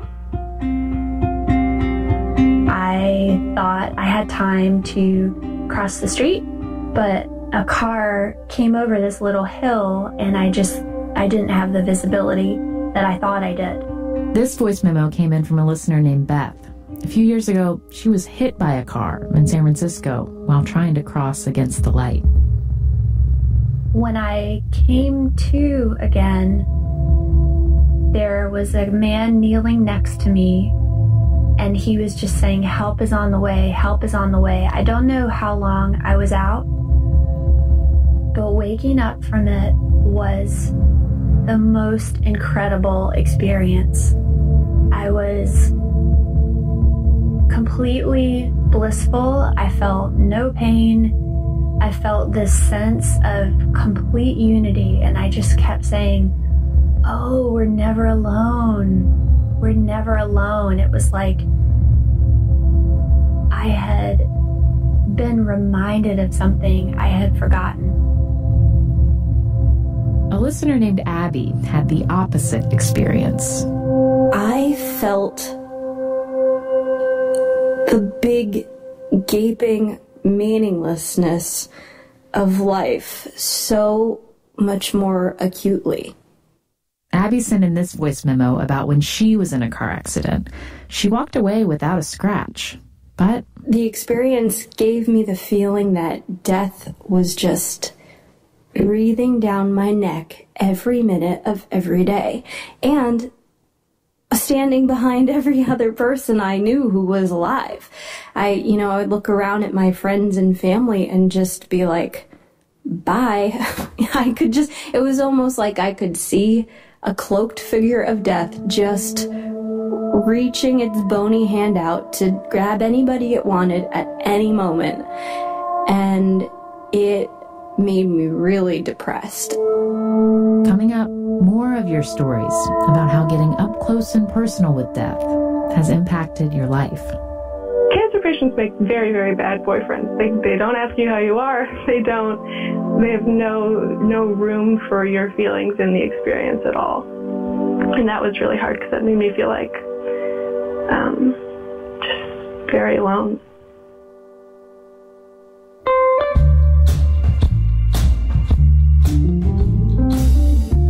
A few months ago, when I asked for your stories about almost dying, you sent in emails and voice memos, and we also gave you the option of writing a post on Medium with the hashtag #WhenIAlmostDied. Nick Garcia wrote about the years he spent not sleeping much while he was going to school and working more than 60 hours a week to try to get out of debt. He ended up with life-threatening pneumonia. Angela S. wrote about when her appendix burst. I knew I was dying in the ER. When your body's in Mayday mode, you just know, she wrote. Shockingly, I had very few regrets. And sure, I never got to experience the torrid romance of my dreams, but I felt I had had a good run. And Sarah Joyce wrote about crossing the finish line 3 years ago at the Boston Marathon and hearing an explosion about 30 seconds later. You have to wrap your head around that you think a bomb went off, and then you have to wrap your head around the fact that 2 went off and that you're not quite sure what's going to happen next. Sarah titled her Medium post, Why I Don't Run Anymore. The biggest way that it's affected me is my relationship with running, because running would clear my head. And that is something that after Boston, I just do not have the same association with it anymore. We have a link to all of your Medium posts on our website at deathsexmoney.org. On the next episode, actor Diane Guerrero. She's 29 and in 2 breakout television shows, Orange is the New Black and Jane the Virgin. She tells me about the day when she was 14 and came home to discover that immigration authorities had picked up her Colombian parents. I walk in and I open the door and it's dark and there's my mother's dinner started, but she wasn't there. So I called out, Mom, Mom, Dad, Dad, Mom. Nothing. And then I went out and the neighbor told me that they had been taken away.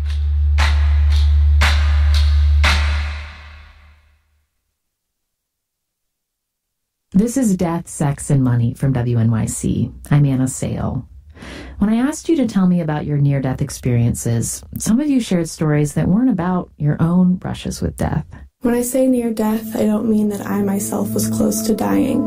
I mean it in terms of proximity. When I was 17, my best friend died. He hadn't worn his helmet.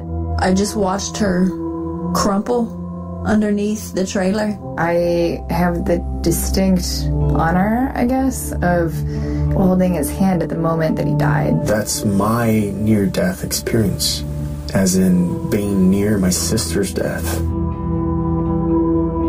And even though you didn't almost die, the experience of being so close to death changed you. Rachel is 22. That's not her real name. 2 years ago, when she was 20 and still in college, her boyfriend was diagnosed with lymphoma. I remember lying in bed one night with him, and I said something like, "Don't leave me." And he said, "I'm not going to die." That was the only time I can remember us talking about death. But Rachel was scared her boyfriend was going to die. He'd had cancer before she knew him. It had come back. When he was diagnosed the second time, they'd only been dating for about 6 months. It was like I had to kind of use the memories that we had made in that short period of time to get me through the darkness and like the just relentless treatment. And it got really hard. What were the things you missed when he was sick? I couldn't touch him for a long period of time. Before you go into the room, you have to wash your hands, put on a mask, a gown, and gloves. You can't touch him at all. I would get like a manicure or something, and I would feel so amazing because I hadn't been touched in so long. Yeah. And he's not himself. He's like in pain and discomfort and very, very closed off emotionally too, so he wasn't really talking about anything that was going on. And I remember like a lot of people reached out to me specifically and said, we know this must be hard for you too. And what I couldn't say was,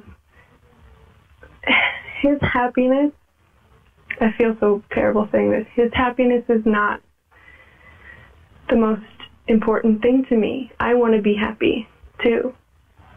And I'm not. Did you want to break up? No, I didn't want to break up. I definitely thought, why am I still here? And is it worth it? I definitely had the thought of, is it worth this much? Which is not what you think. Going in, when you get the call that your boyfriend has cancer, you go into survival mode and you say, I'm going to do whatever it takes. But he didn't miss me the way that I missed our closeness because he was so preoccupied with the disease taking over him, and that really, really hurt me.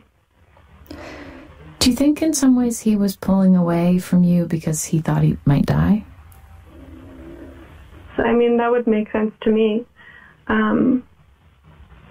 Why someone would just sort of remove themselves from the situation and not be present in a relationship that they thought might end.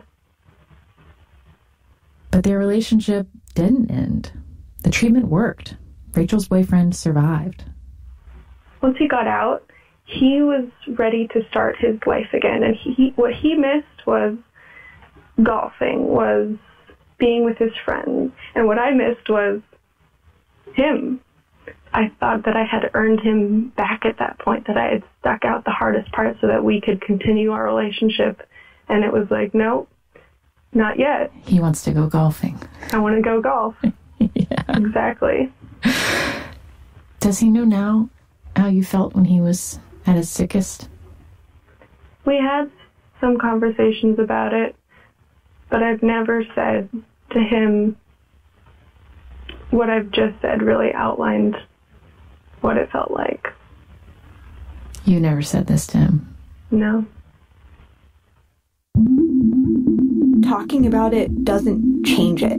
This listener from North Carolina felt the same kind of relationship strain from the other side. Just a few weeks before she was set to graduate from college, she fell 30 feet off of a climbing wall. She broke her back, hip, pelvis, and femur. She had a concussion. And I got a boyfriend out of it. When I was in the ICU, this tall, handsome, ponytailed coworker of mine showed up to visit, and he just kind of never left. Many parts of our story and our relationship are capital R Nicholas Sparks romantic. But being in a new relationship with one of the people has been saved is tough. Him being the knight in shining armor and me being the broken one. And it's been hard letting someone help me through this whole process when they're so physically whole, and it can be really tough to explain it to them. Sometimes you just don't want to talk about it. And it's hard to explain that to him sometimes. For Bex Montz, who lives in San Francisco, his brush with death happened after he'd made some big changes in his life. ones that he thought would make him happier. I had been sober for a couple of months, and sort of all the other freshly sober people that I knew were feeling like a lot better, and I was just miserable. Like, I was thinking about throwing myself in front of a bus. Bex is trans and had recently gotten top surgery. I felt really good about that, but I also still hated myself. So it sort of like turns out that when you transition, beforehand you hate yourself and you're in somebody else's body, and then afterwards you hate yourself, but you hate yourself in your own body, which is, you know, good and bad. And yeah, I guess I was expecting for things to be a little bit better. And what's your near-death story, Bex?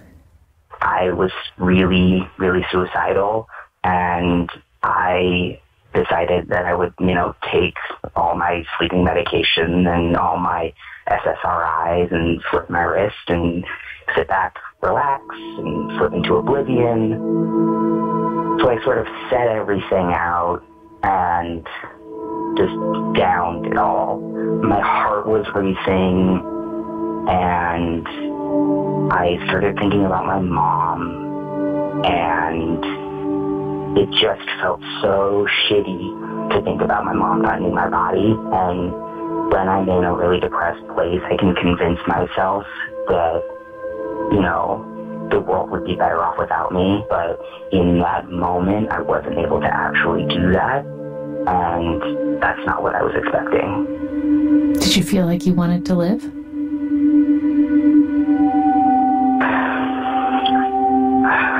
I didn't really want to live. Like I really wanted to go into oblivion. But in that moment, I realized that I wasn't going to be able to go through with it. So I had to keep living. Bex called 911. He lost consciousness in the ambulance and slipped into a coma. But his phone call saved his life. He woke up several hours later with his mom sitting in the corner of his hospital room. Bex says that his suicide attempt was a turning point. He's 22 now and regularly going to therapy. My therapist is really great, which is a sentence I never thought I would say, because I've had a hard time with therapists in the past. He can, like, tell me that I'm being a brat if I'm being a brat, which is something that is also helpful for me. Because I mean, I'm a 20-something-year-old. Like, I'm not always a grown-ass man. Like, I'm not always an adult. So sometimes I need to be told that I'm being a brat. And Bex says now suicide is off the table for him. And that's way harder than having an out. I've always been able to say to myself, well, if things don't work out, I can just kill myself. But now, you know, I'm just kind of trying to push forward and just try to figure out who I want to be in this world. It's just, for you, from what you've learned from going through what you've gone through, if there's someone who's in that dark place where you were a year and a half ago, what do you want to make sure that you say?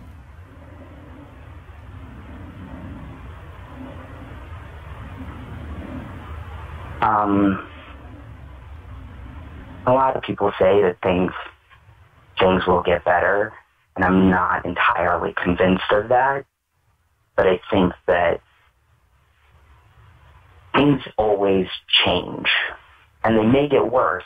That's totally true. Like, things may get worse, but if you're in the gutter, just statistically, it's way more likely that things are going to get better. It's just a statistical fact. It just is.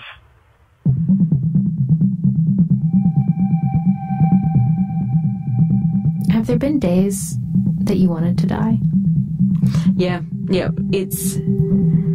I've had times where depression's flared up a little bit, and I've just gone, there's no point. There's just, what am I even doing? And And that feeling passes. And then I think about the things that I do want to experience and will have the opportunity to experience, even if I only do have 3 months to live. Elizabeth Kaplis is 32 years old. I talked with her from Canberra, Australia. A listener sent us a link to the blog that Elizabeth writes, called Sky Between Branches. She has stage 4 colorectal cancer. She was diagnosed 2 years ago. In an email to us, Elizabeth described her life these days as one big near-death adventure. But the day before we talked, she'd gotten some bad news. I've actually had a particularly rough couple of days. My oncologist called me yesterday and he said, conservatively, I could have 3 months. Optimistically, I could have 12 months, but the reality lies between those two numbers. So that's kind of just been my last 48 hours, is learning to adapt to that. That's a lot. Yeah, it's a lot all at once. Do you feel different? No, not really. I mean, it's hard because I don't feel different. I don't feel that sick. I mean, I felt much sicker before diagnosis than I do now.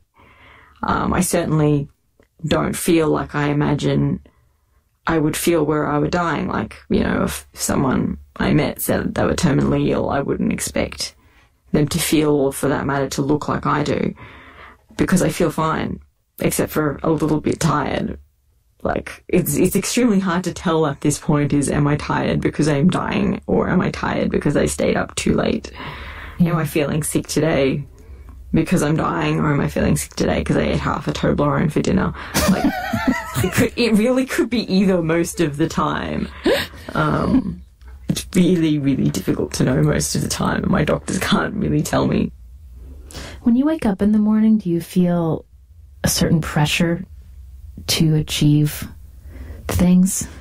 Yeah, the pressure to... I kind of jokingly call myself Cancer Hero, because a lot of people, through my blog and through my Facebook, find a lot of what I talk about and my mere existence to be inspirational, and it becomes this weird sort of pressure, like, I need to achieve something real. I need to, I don't know, run a marathon. Like, I'm a very lazy person. Essentially, I want to sit at home, and it just feels like I'm doing what I do, but I have this intense guilt that I'm, you know, wasting my time. I don't really actually know what I would do to classify it as living my life more fully. Like, I'm pretty happy with my existence of faffing around on Facebook. Have you become less afraid of death?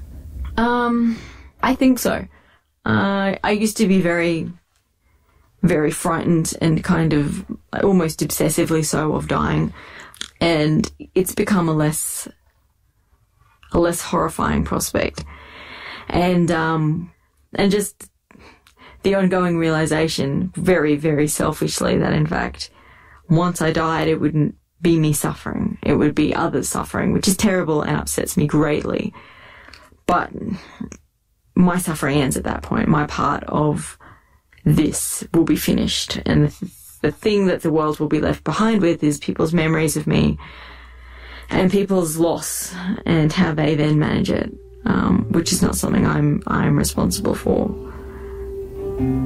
So there's comfort in the end of your suffering. Strangely, yeah. I mean, I think one of my big takeaways from it all is that, like, cancer sucks. It obviously is a really terrible and rancid thing to happen to anyone.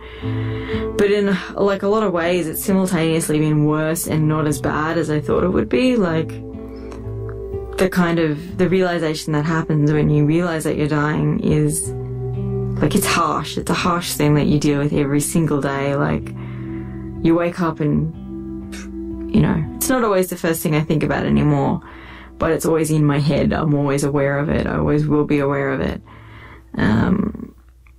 But, like, it's not as horrific. I don't know why. I don't know how it's not as horrific as I thought it would be. Because it is a natural process. It's not something alien to being human. It's a very human thing to have happen to you, is to die.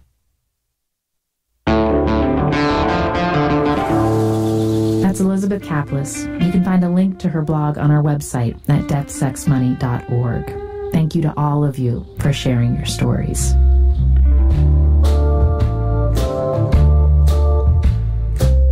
Death, Sex, and Money is a listener-supported production of WNYC Studios. The team includes Katie Bishop, Chester Jesus Soria, Emily Botine, Hannah McCarthy, Rick Kwan, and Andrew Dunn. The Reverend John Delore and Steve Lewis wrote our theme music. Hannes Brown wrote the original score for this episode. I'm on Twitter at Anna Sale. The show is at Death, Sex, Money. And we've heard from a number of you who are still struggling with your near-death experiences or with suicidal thoughts. If that's you, please ask for help. You can call the National Suicide Prevention Hotline at 1-800-273-8255.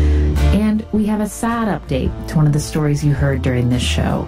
As we were putting this episode together, we heard from the fiance of Jeff, the guy who survived the car crash that killed his friend. She told us that Jeff died in a hiking accident on April 11th. Our deepest sympathies go out to his family and friends.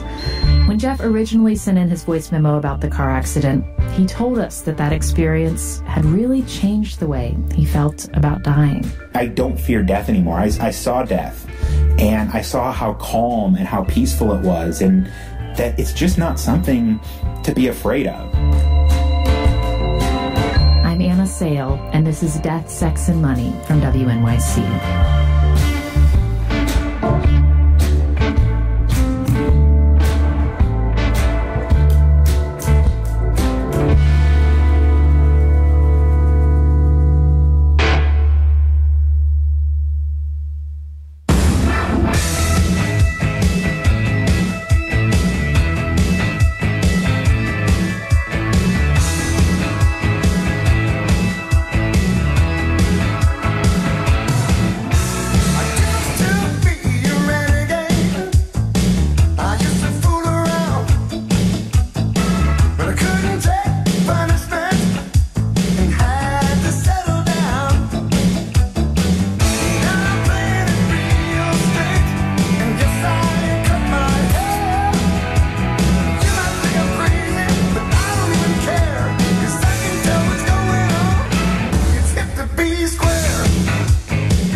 me know everything's alright.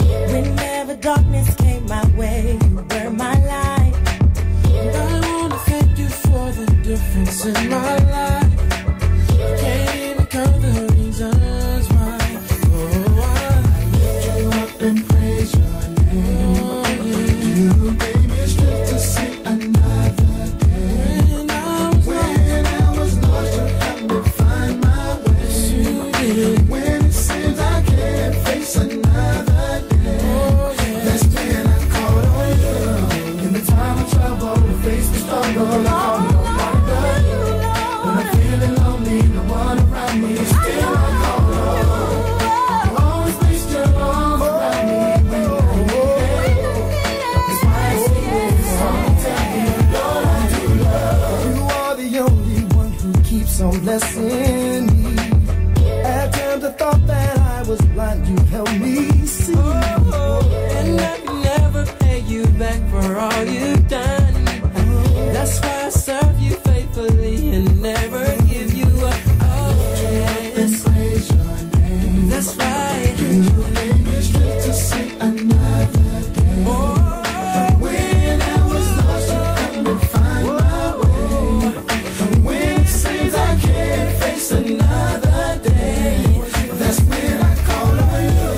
In the time of trouble, face the struggle, I call nobody but you. When I feel lonely, no one around me, still I call on you. You always placed your arms around me when I need it. That's why I sing this song to tell you, Lord, I do love.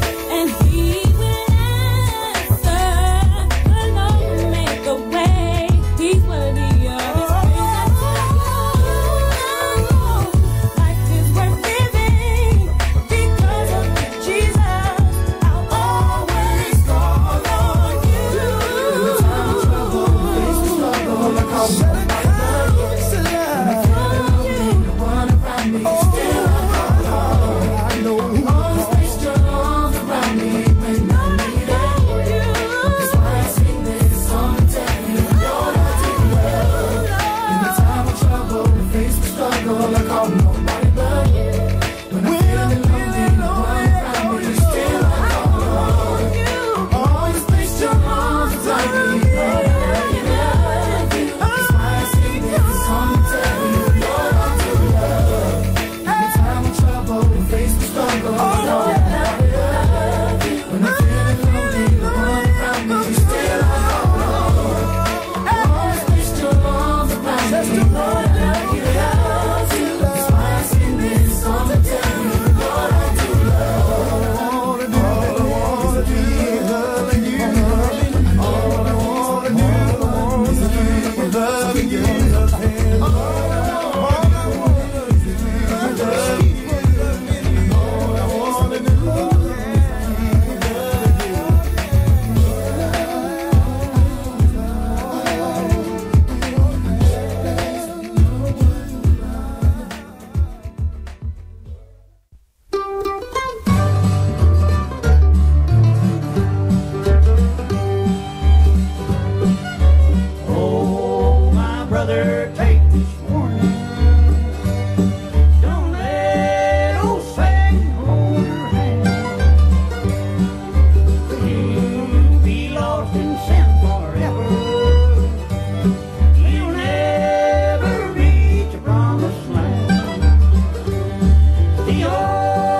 Stuvo in the studio. That Vibes Live theme song, you feel me? Orderly, that's right. I got my pants way high and my hat real low, low, low. Turn on your internet. Vibes Live, what you get? Chillin' with Robin Lynn. Start to make you in. Call you out and bring you in. Chillin' with the Mexican. Orderly, Stuvo and Grandpa Gotcha. 273 Records Incorporated. Young boss, young major, you know we made it. Ike Ellis, BK, Robin Lynn sponsoring video with Pastor Troy and West Music. Shelly Garrett getting it, cutting at the barbershop. Willie Brown, light skinned Bobby Brown. Judge Joe Brown, T.Y. Warm Bomb, Baby Radio, Nuff Said Radio. Turn on your internet, Vibes Live, what you get? Chillin' with Robin Lynn. Start to make you in. Call you out and bring you in. Chillin' with the Mexican. Stuvo and Grandpa Gotcha. Storm Talk 365 Bonita. Claiborne, she's a superwoman, yeah. Tina Hobbs, Simmons, Savvy Pro. Patrice Jackson, Mass Media, yeah. Maven, Robin Lynn, Maven. Worldwide distribution. Ted Brown Corporation. That's Girl Outfitters. Club Foodie. The Bad Brad Berkowitz Shop. Run It Down Production. Caper, Dark Star Records. With that real slick money. Auntie with that gummy. Grandpa Al Cello. Sisters in Motion. Turn on your internet. Vibes Live, what you get? Chillin' with Robin Lynn. Start to make you in. Call you out and bring you in. Chillin' with the Mexican. Stuvo and Grandpa Gotcha. Turn on your internet. Vibes Live, what you get? Chillin' with Robin Lynn. Start to make you in. Call you out and bring you in. Chillin' with the Mexican. Stuvo and Grandpa Gotcha. Now that's what I'm talking about right there, you know what I'm saying? We done did that, you know what I'm saying? Hey, Mr. Clean Cut, man, done did that. Hey, y'all Stuvo, you did alright, man. Orderly, what's your problem, Holmes? You can't be talking about me like that, eh? It hurts my feelings, eh? I'll talk to you later, Holmes, on the next one. VibesLive.com. Get on away from me. It's a Tupac concert. Oh, man. Get on, man. Cosby Kids. Get on, man. Get on me. Predator. Yo, hold up, Elvira, hold up. Now, what's up, man? This is the VIPs. Yeah, that means very, very important people. Hey guys, I'm Duff from MTV, and I'm here to interview Tupac for his rockumentary. Oh, straight, yo, is that ever gonna see this? Yo, cause you know, I was in Virginia Beach, and I met his cousin, right? He told me, like, put some lyrics on the tape, you know, and then sitting there, yo, Ed, what's up, Eddie? That's right. Yeah, check this out. Ed, I met your cousin in Virginia, bitch. He told me to send a tape or something. What is it? Man, you just broke a $150,000 camera. Well, dude, I'm sorry. Look, I'm Tupac's manager. We'll take care of it. Now step off.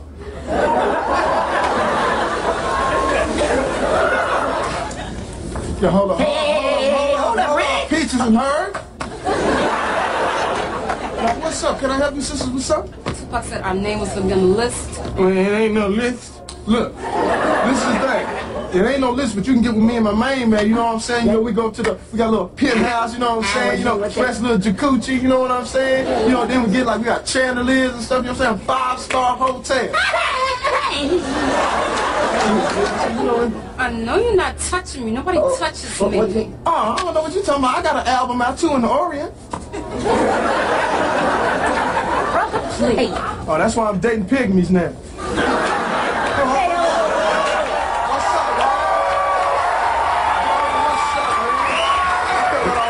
Stuff, man. Hey, man, I'm Tupac, man. Oh, Tupac. Plus, if you was really Tupac, you'd be with Janet. With the mic and stuff, go on stage, girls be screaming and stuff, talking about keep your head up, girls be hollering at you and stuff. I ain't seen none of that. Check this out, bro. I got a show to do, and I appreciate your attitude. You know, we can. Oh, I guess you're stepping to me, man. What you? Oh, God, don't do that. bust you up like that? And I don't see anybody else standing here. You must be standing here. Yeah. You know what I'm gonna do to you, Punk? I'm gonna do this. You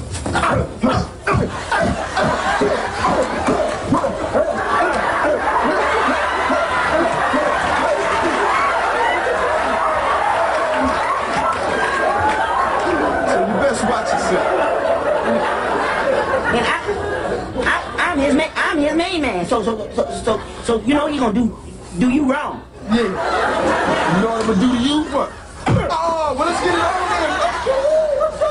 there. What's up? We got a problem here? Yeah, you got a problem, brother. Yeah. You got a problem. By all that you was talking, man, we can run it right there. You know, keep your head up. Get around. I get around. I get around. Underground. No, man. I'm sorry, it was just a mistake, Mr. Pot. You can just come right on in, man. I'll just open the door for you. All right, straight. Park my car, square. All right. And don't put no dent in it. And set the alarm.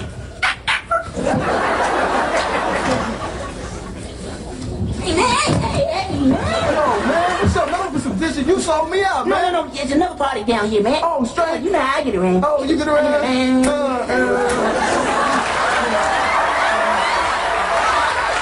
Here's a story from Vox.com. Gluten allergies aren't increasing, so why are gluten-free diets skyrocketing? I'm Suzanne D., and you are listening to Newsbeat Radio. The number of Americans who say they are gluten-free has more than tripled from 2009 to 2014. But the number of Americans who have celiac disease or the inability to digest gluten has stayed pretty much the same. This means more people are simply choosing not to eat gluten, even when there is no good scientific evidence to support cutting grains from their diets. New research in the Journal of the American Medical Association shows that the percentage of Americans practicing a gluten-free diet rose from 0.52% in 2009 to 1.69% in 2014. But the percentage of Americans with celiac disease actually declined slightly from 0.70% in 2009 to 0.58% in 2014. Gluten-free products or diets seem like they're everywhere. Data from Google shows that over the past 7 years, gluten-free became the most searched for diet in the country. Almost every single metropolitan area's top Google diet in 2015 was gluten-free, as opposed to 2009 when only parts of the West and Midwest were heavily purple. And Gallup found as many as 1 in 5 people have now eliminated or reduced gluten in their daily diet. Previous studies have reported that the prevalence of celiac disease is increasing in the U.S., but this new JAMA study finds the opposite, that the rising popularity of gluten-free diets far exceeds the number of Americans diagnosed with celiac disease. This means Americans are going gluten-free for a variety of other health reasons, even when the evidence isn't quite there. Gluten-free dieters often cite benefits like weight loss and reduced gastrointestinal distress as their motivation. But as my colleague Julia Bellouz writes, what makes this obsession so stunning is that for most people, there's not really any good scientific evidence to support abstaining from grains. Bellouz explains, gluten is a protein composite that gives shape to grains like wheat, rye, and barley. It's true that some people can't tolerate it, those with wheat allergies, for example, or celiac disease. But that's only a tiny fraction of the population, and it's not enough to explain the overwhelming enthusiasm for this pattern of eating. A 2015 study from Italy found that after controlling for participants with celiac disease, only 7.5% of study participants experienced any change in symptoms by adopting a gluten-free diet.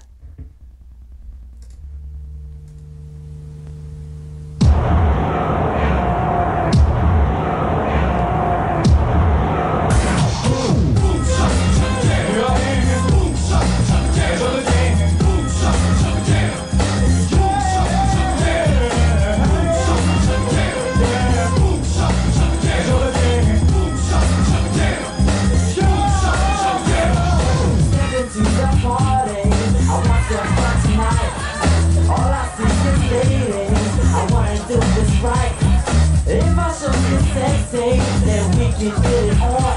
Let's dance tonight, oh baby. Celebrate some song. Just what I need. Yup, we're here for the jam, baby. We're gonna lock the booth, show coaches in the place, and we're gonna get loose.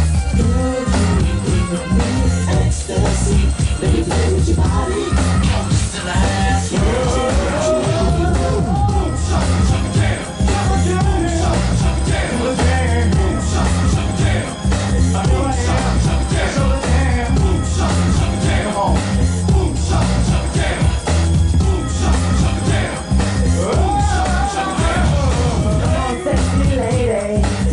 Jam all night.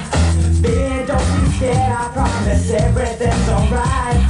Lift your body over, make you wanna scream. I don't wanna wake up, baby, if it's just a dream.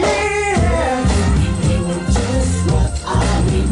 Just what I need.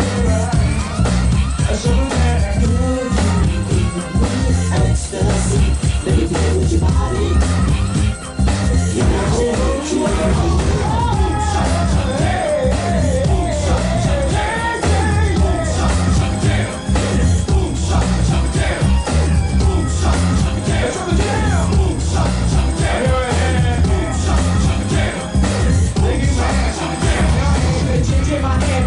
With the program, turn out the lights, hot sex or a slow jam. You're gonna do it like you want me to do. Down on your back as I've been waiting to feel you. Up and down, make you wanna go off. Symphony-doo-dah, symphony-doo-dah, symphony-hey. Drop it. Come on. Drop it. Drop it. Drop it. Drop it. Come on.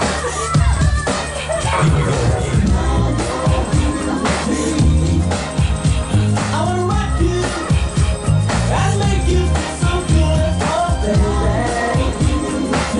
Hey, hey, hey. Wanna play with your body, sweat with you, rock you up and down. Boom, shaka, shaka, baby. Boom, shaka, shaka, baby. Boom, shaka, shaka, baby. Boom, shaka, shaka, baby. Boom, shaka, shaka, baby. Boom, shaka, shaka, baby. Boom, shaka, shaka, baby. Boom, shaka, shaka, baby.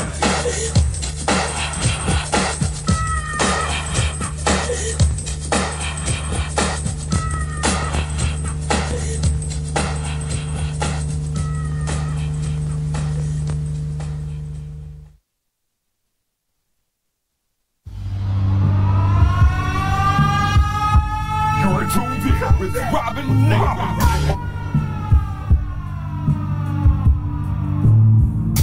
Robin Lee, tell him. Keep shouting, keep hollering. Robin Lee, it's time to get them all tuned in. Show them how you do your thing when you start preaching. Throw some love to the chat room, you get it back. Robin Lee, yeah, you certified, you play all the tracks. And no matter what religion, you gon' play all of that. Gospel, hip hop, to you it ain't a fact. Robin Lee, yeah, they did good coming to you. Live radio.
joyas, dólares, mujeres hermosas. Y quisieras que tu vida real fuese lamentable, ostentosa. Conoces un último modelo, pero no eres el dueño. Tan solo te lo pensaron para que hicieras el video y cumplieras su sueño. Un verdadero artista de ser conocido por crear conciencia y no ganarse al público con una falsa apariencia. ¿Y cuál es el mensaje que le estás transmitiendo a la audiencia? Que para ser alguien en la vida necesitas opulencia. Por eso es que cada vez más jóvenes caen en la delincuencia. Pues ellos quieren parecerse, ellos también quieren un bling. Un día se enfoca en su movimiento expreso y cultural. Nació unos casos como responsable de la injusticia social. Y que siente cosas por las que vale la pena luchar.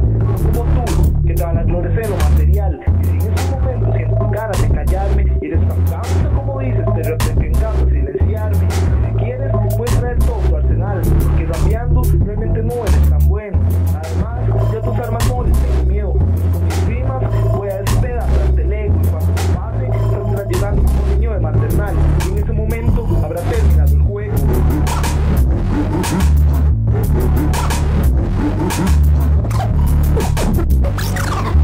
Tú esta es mi rima argentina, no me importa.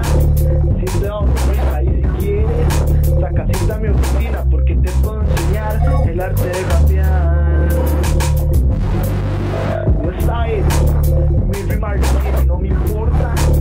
Si te doy ahí si quieres, saca cita a mi oficina porque te puedo enseñar el arte de rapear.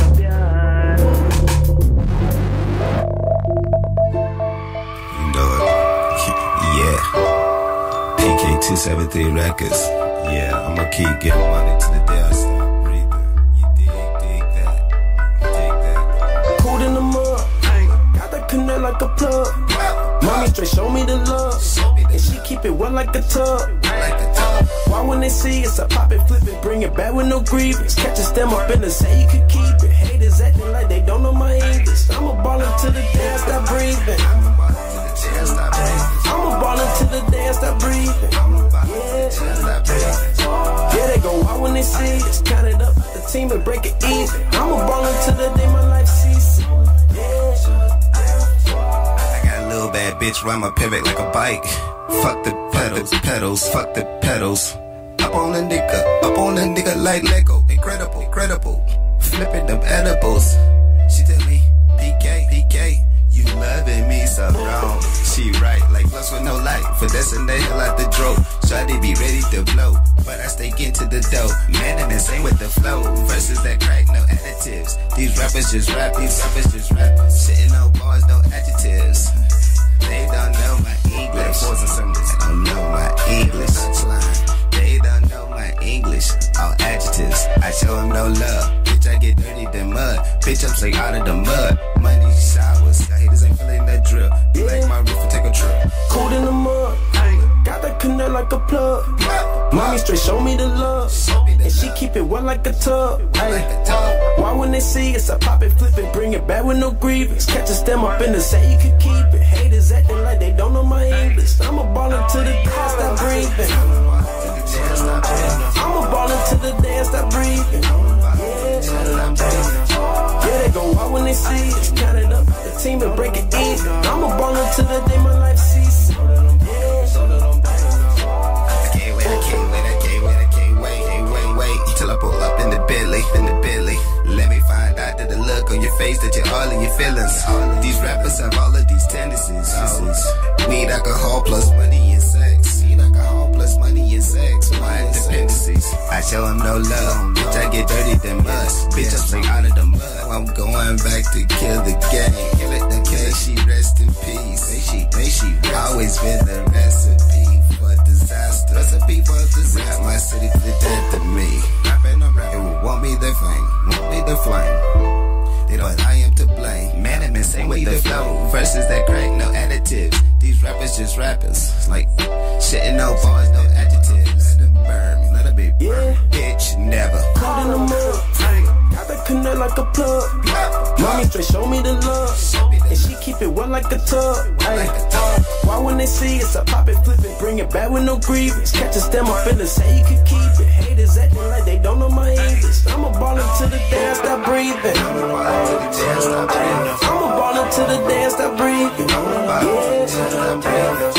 Yeah, they go out when they see us. Count it up, the team and break it even. I'm a ballin' to the day my life ceases.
Left you by the house of fun.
alone.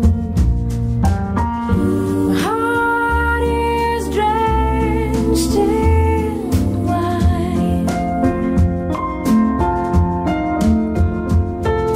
but you'll be on my mind forever.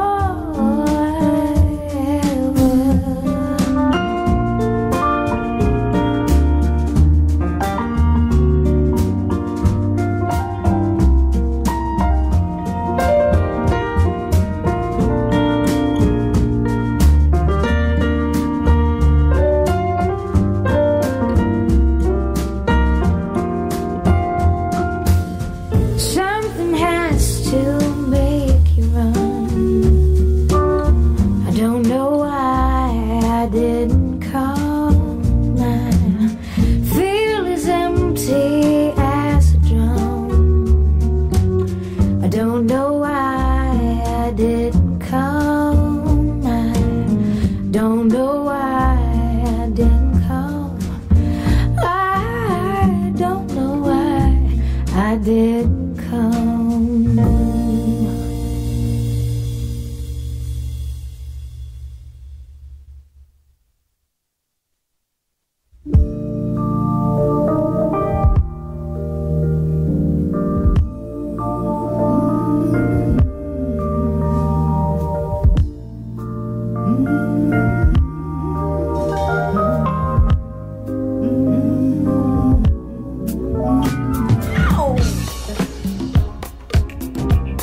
Hey, baby, where you going? No, wait a minute, you can't leave now. Again. Now, we've been through this before. And I'm tired. I'm tired. Sick and tired of the same old thing over and over.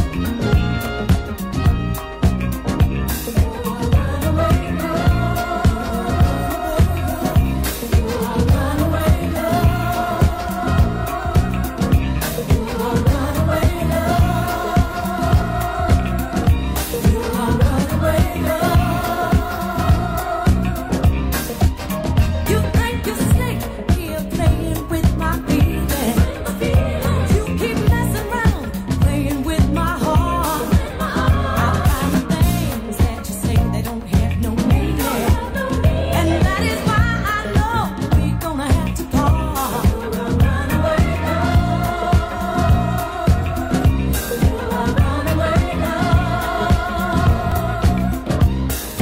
Oh, stop playing with my heart if you don't mean it, and stop playing with my love if you don't care. Don't go around making jokes about how you're using me, 'cause I ain't got no heartaches to spare. You're a runaway love. You're a runaway love. Just keep on running away, running away. You're a runaway love. You're a runaway love.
It's all because of you.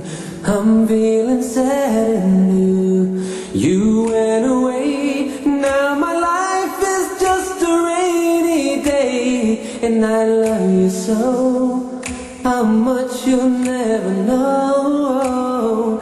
You gone away and left me lonely. Untouchable memories seem to keep haunting me. Another love so true that once turned all my gray skies blue. But you disappeared, now my eyes are filled with tears. And I'm wishing you were here with me. Soaked with love, all my thoughts of you. Now that you're gone, I just don't know what to do. If only you were here, you wash away my tears. The sun would shine, and once again you'll be mine, oh mine. But in reality, you and I will never be, 'cause you took your love away from me.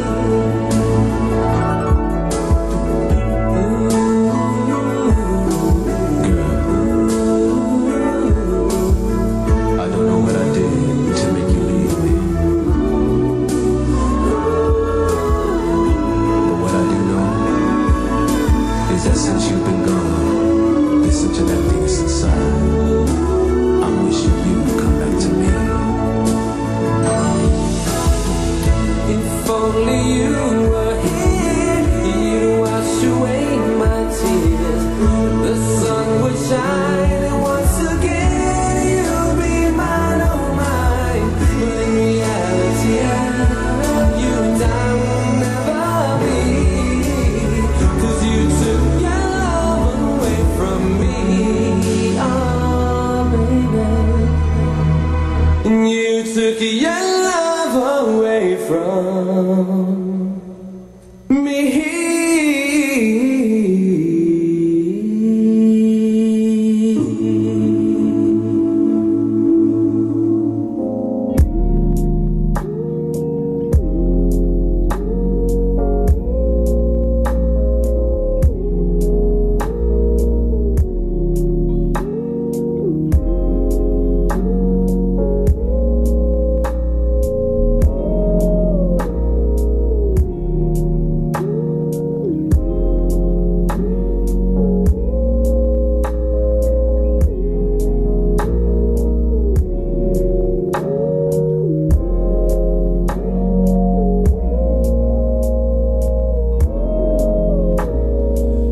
It's no secret, no, that my baby loves me so, and I wouldn't trade her for nothing in this world. No, I won't. She just blows my mind. She makes me feel so nice, and it feels good to know she feels the same. She told me so, yeah. It's been so long. It's been so long. That's what she told me. It feels so right. It feels so right. Being with you. It's been so long. Baby, it's been so long. Since it feels so right. I know it's what you told me. It feels so nice. Being with you. She takes her time with me when she loves me constantly. A diamond of old use, and all I do is think of you. She just blows my mind. She makes me feel so right.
matey.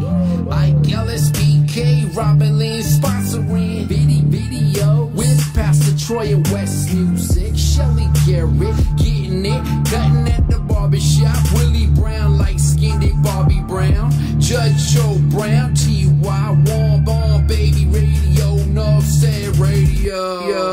Turn on your internet, Bob's Live, what you get? Chillin' with Robin Lynn, start to make you in. Call you out and bring you in. Chillin' with the Mexican, Yastubo, and Grandpa Gotcha. Storm Talk 365 Bonita.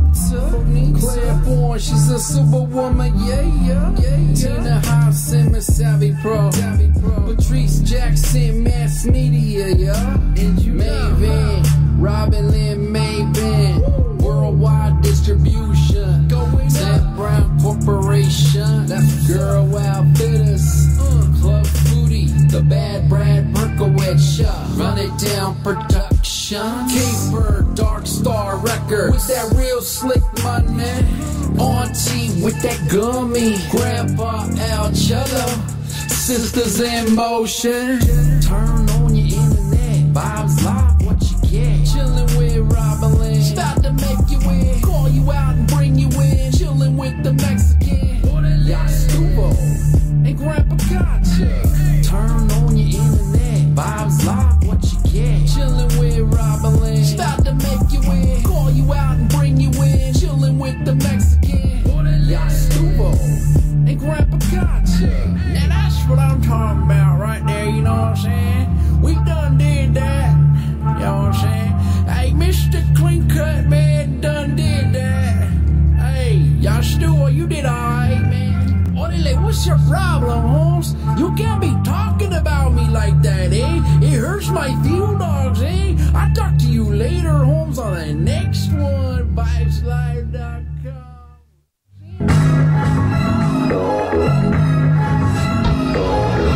Hollywood Today. Yeah. We're here with Tommy Davidson. How are you doing tonight? I'm good. I'm good. Yeah, feeling real good. So you're an In Living Color alumni along with Jim Carrey. Oh yeah. What's it like? I think I'm the only one here. Are you? Yeah, the only In Living Color alumni here. I think everybody working somewhere. Working? Yeah, but we was, you know what though? Me and Jim was always partnered up in Living Color anyway. It was us. You know, we were partners there anyway. Just on the reels, we hung out. We did our own thing. Yeah, you did your. Yeah, oh yeah. So this movie, this is its 20th anniversary. What are you kind of looking forward to? What makes Jim Carrey funny? You're a funny guy. I mean, because you don't never know what this dude's gonna do. Like I just saw for the first time the trailer where the dog is barking in his face, man. It's like, he'll risk his life. I mean, did you see that? There's a dog that's like that far from his face. I'm talking about, and the dog is not like, and it's slobbing all over, it's like that far from his face. Wow. And he's just like, hey, dog. And I'm like, see, the dude would risk his life for a laugh, and it worked because I was on the floor. What's the dumbest thing you've ever done to get a laugh? It's the dumbest thing I've ever done to get a laugh. What is the dumbest thing I ever did to do it? Because I never really tried too hard to get a laugh. I'd have to really think about that. You're going to edit this, right? So it doesn't seem so long that I'm thinking about what that one thing is. We talked for an hour. I know what it was. I was showing off in front of these girls, singing, and I didn't mean to do this. This wasn't the dumbest thing that I intended to do. This is something that happened that made me look dumb as hell. So I'm singing to the girls, and I had a really good voice. So I was singing Jackson 5 and having a good time, and I finally had all the girls in the neighborhood that I liked in the auditorium, and I'm singing, and I chose to, after I finished, I chose that I'm going to close the whole song with sitting down on, how the auditorium has stairs to go down? Yeah. And I, sat like that on the stairs, and my pants just said, whoosh, wide open. Wow. I'm the old guy now, Long time ago. That wasn't a bat, was it? Your cameraman was like... It was like, what? So we're going to ask some questions that are not related to the film. So what do you think about Amanda Bynes and how some comedians kind of always fall off the edge? Okay, never mind. Who is she? She's the crazy girl from Nickelodeon that's walking around with an upside down wig. Oh, you mean the one that's having problems right now? Yeah. hey, it happens. Yeah. You know, it looks like it happened to Miley Cyrus at one point. You know, I guess. What do you think about Miley Cyrus? I think she's smart. I think she knows when to act a fool to make that money. She knows what to do. She gonna get up and tweak with them sisters. Twerk. Twerk. Yeah, I get tweet and twerk mixed up. So what was that? Tweak? Yeah. Thank you. Yeah. Okay. Anything else you'd like from Mr. Tony? Yeah, looks like you bring your lovely relationship blog. Yeah, blog. We're covering everything here. Now. So this is your lovely I'm scared of y'all now. relationships. What's the key to a relationship? Being in Hollywood, it's hard to keep someone. You know. Well, not for me, but you know, I've always been able to keep someone. You know. Okay, let's ask your girl over here. No. You're keeping her away from the carpet. Yeah. That's the smart thing you do. You got to see. That's a mistake people make. Yeah. Yeah, they bring their relationships to. Yeah, what, brother? What? You need to get you a cameraman and ain't scared of bees, okay? Yeah, you talking about relationship? What you do is you kind of keep. You know, I choose to keep my relationships out of the media. You know, because relationships are the same for everybody. Yeah. You know, they're just hard, and you'll go in and out of them, and they, you know, if you break up with somebody, it hurts enough. Yeah. Then you got the media in on it. I mean, that's crazy. I used to think I wanted that to take, you know, my ex-wife to the premiere. I mean, when we were married, to the premieres, and Jen is my wife and all this. And then when we went our separate ways, you know, a whole lot of people that don't know us have the opportunity to say really mean things about us. So, you know, I'm happy with what I do as an entertainer. I try to stay away from all that mess if I can. Sometimes it's inevitable, you know, but I'm happy. Yeah. Mhm. You look happy. Thank you. Oh, you're so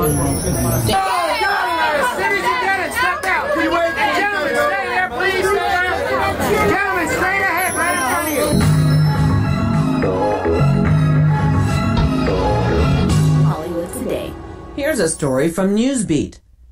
App launches in Egypt to combat forced disappearances. I'm Suzanne D., and you are listening to Newsbeat Radio. For Egyptians, the risk of being snatched from the street and forcibly disappeared by the country's security forces has never been greater. In the first 8 months of 2015, 1,250 people disappeared, according to a report by the Egyptian Commission for Rights and Freedoms, or ECRF. In response, the organization has created iProtect, an app that allows Android phone users to key in a code when they are being detained, which sends 3 text messages to contacts and an email containing the location of their arrest to the ECRF. The group hopes the messages will aid a quick reaction during the first 24 hours of an arrest, key to stopping people being transferred from a police station to a larger facility, making them harder to find. Mohammed Lotfi, executive director of ECRF, said, "Being able to speak out about the arrest of an activist or protester in the first hours contributes to the person's transfer from police to prosecution during the legal time frame of 24 hours. This prevents their detention incommunicado, or worse, their forced disappearance, and therefore reduces the risks of being subjected to torture or other ill treatment. Most affected are young people, especially students in large Egyptian cities. A report by Amnesty International in July found that children as young as 14 years old vanish without trace at the hands of the state. The report called forced disappearances, where the victim vanishes into a large security facility and is denied contact with their family or legal representation, a key instrument of state policy in Egypt. Hundreds of people are thought to be secretly held in the National Security Agency offices in Cairo, inside the Interior Ministry building. This is not the first time Egyptians have created an app to counter state abuses. In 2013, a similar program was created to alert the users' contacts that they were being arrested at a protest, although this proved dangerous for those who were found by police to have the app on their phones. The developer of iProtect, who has asked to remain anonymous and has not been named as part of the project, explained that the app's interface is designed to guard against this.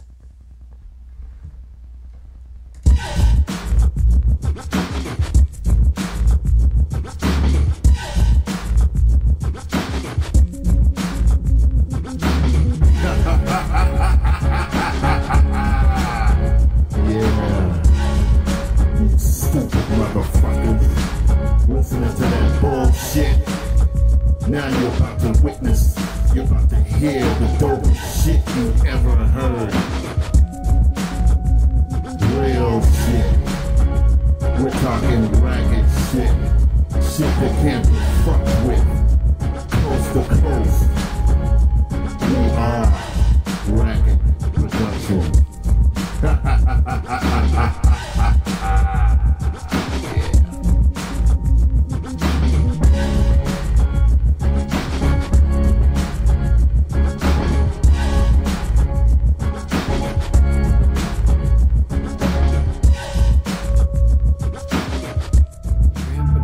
And y'all Stuvo in the studio. That Vibes Live theme song, you feel me? Orderly, that's right. I got my pants way high and my hat real low, low, low. Turn on your internet. Vibes Live, what you get? Chillin' with Robin Lynn. Start to make you in. Call you out and bring you in. Chillin' with the Mexican. Y'all Stuvo and Grandpa Gotcha. 273 Records Incorporated. Young boss, young major, you know we made it. Ike Ellis, BK, Robin Lynn sponsoring video with Pastor Troy and West Music. Shelly Garrett getting it, cutting at the barbershop. Willie Brown, light skinned Bobby Brown. Judge Joe Brown, T.Y. Warm Bomb, Baby Radio, North Said Radio. Turn on your internet, Vibes Live, what you get? Chillin' with Robin Lynn. Start to make you in. Call you out and bring you in. Chillin' with the Mexican. Y'all Stuvo and Grandpa Gotcha. Storm Talk 365 Bonita. Claireborn, she's a superwoman, yeah. Tina Hobbs, Simmons, Savvy Pro. Patrice Jackson, mass media, yeah. Maven, Robin Lynn, Maven. Worldwide distribution. Ted Brown Corporation. That's Girl Outfitters. Club Foodie. The Bad Brad Berkowitz Shop. Run It Down Production. K-Bird Dark Star Records. With that real slick money. Auntie with that gummy. Grandpa Al Cheddar. Sisters in Motion. Turn on your internet. Vibes Live, what you get? Chillin' with Robin Lynn. Start to make you in. Call you out and bring you in. Chillin' with the Mexican. Y'all Stuvo and Grandpa Gotcha. Turn on your internet. Vibes Live, what you get? Chillin' with Robin Lynn. Start to make you in. Call you out and bring you in. Chillin' with the Mexican. Y'all Stuvo and Grandpa Gotcha. Now that's what I'm talking about right there, you know what I'm saying? We done did that. You know what I'm saying? Hey, Mr. Clean Cut, man, done did that. Hey, y'all Stuvo, you did alright, man. Orderly, what's your problem, Holmes? You can't be talking about me like that, eh? It hurts my feelings, eh? I'll talk to you later, Holmes, on the next one. VibesLive.com.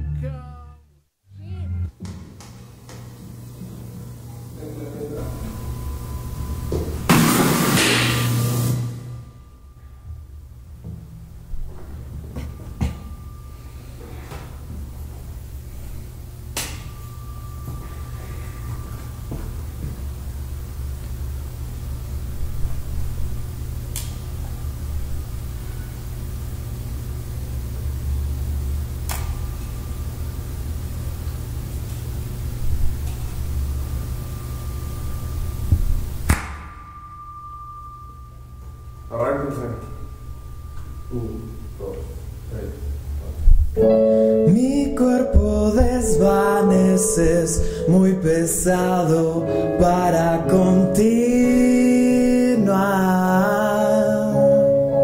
Mi mente se separa lentamente de esta realidad.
He pasado forjando mi vida para tener un futuro, y este futuro se me fue de las manos y dudo poder recuperar el tiempo que ha sido tan duro. Y ahora la muerte se presenta y yo borracho crudo. No tuve tiempo para despedirme de los míos, para abrazarles, decirles gracias por todo lo vivido. Que no me voy, me llevan, pero quédense tranquilos. Al fin y al cabo todos nacemos, después morimos. Me veo tan raro recostado en esa caja, un rostro pálido, serio, apático. ¿Qué pasa? No tengo fuerzas para ponerme de pie, para secarle las lágrimas a la gente con la que me crié.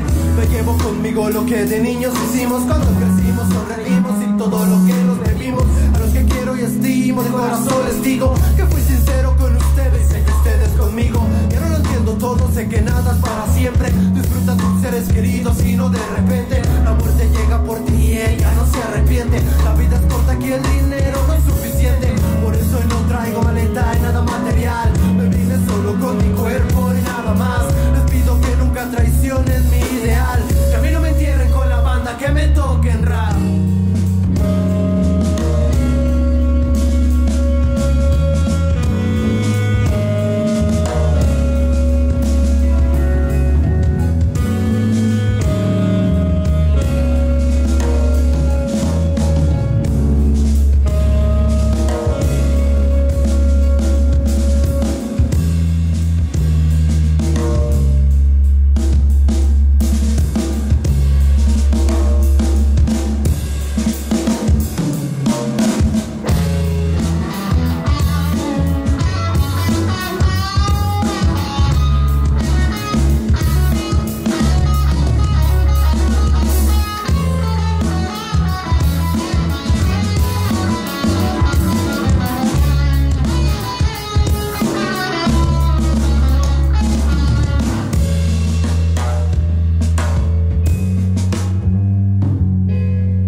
Ahora puedo volar sin alas y mi cuerpo veo tirado en esa caja de madera, mierda, no lo creo. La muerte vino, me dijo, te llevaré lejos, como los consejos sabios que me dieron mis viejos. Qué pendejo fui, tanto tiempo que perdí así luchando por cosas que al final dejé aquí. Pero no me lo vuelvo y soy sincero, entregué mi vida, mi familia, los míos y más dinero. Y espero sigan juntos, se disfrutan entre sí. Yo me voy feliz por todo lo que a su lado viví, por todo lo que reí, lo que escribí, por enseñarme a querer y olvidarme de mí.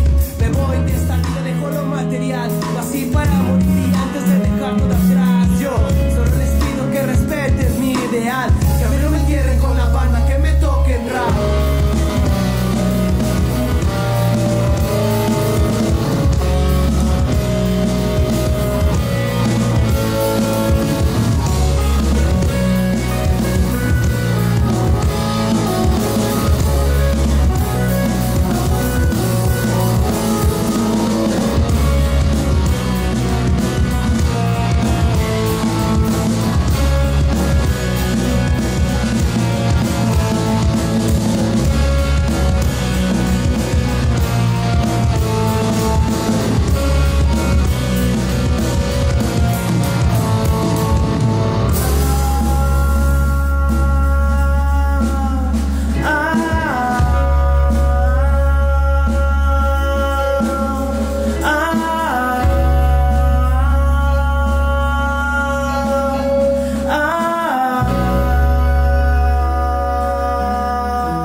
Y'all know Fabulous PK, he nigga giving love. A bad man, a bad man. Yeah, damn. Everybody want to be not because he's an evil person, but because money is evil. If it's not happening, if you lose your composure, you can do anything.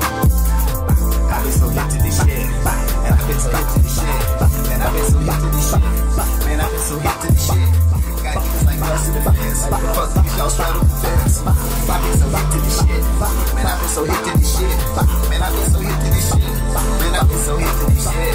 Got niggas like us in the fence, fuck niggas y'all straddle the fence. Man, I've been so hip to this shit, man, I've been so hip to this shit. Niggas ain't who they say they are, no. All that chit chat, get your click clack. That don't know what never change, don't it? Ain't no killer, but I keep that fucking thing on me. Grown men won't let your kids take from it. Mad enough, cause I made it this far. Fake niggas always acting they tough. I'm just born blessed, born to finesse. Suckers get mad cause I blow up a check. Fucking up comers on commas, run up these digits. Homies on $11. Head to my feet and then clothing designer. All my bitches got ass like they pandas. Always 100, these niggas be different. Painted these pictures Picasso. I wish a motherfucking nigga would. Kill these niggas, no subliminals. These niggas ain't who they say they are. All that chit chat, get your click clack. Niggas that don't know what never change. Ain't no killer, but I keep that fucking thing going. Grown man won't let your kids take from it. I'm at it dog, cause I made it this far. Fake niggas always acting they tough. Fake niggas always acting they tough. Fake niggas always acting they tough. These niggas changing up. Living like burgers, on God, it's a murder. They murder. Niggas running on track as if it was a hurdle. All the snakes on the plane that got loose. Bitch, I'm like Pac with the juice. Ain't no war without the gun, nigga. Put some flame on that verse and watch him run, nigga. Run, virus, run, nigga. Niggas talking all this love, know that shit fake. And they be hating. Yeah, that all my bitches got ass on them. Shit, all my bitches got ass on them. Pull up in that new thing. Irk off with these niggas boo things. Yeah, treat her like a nympho doing new things. These niggas ain't who they say they are. All that chit chat, get your click clack. Niggas that don't know it never change. Ain't no killer, but I keep that fucking thing on me. Grown men won't let your kids take from it. I had a dog, cause I made it this far.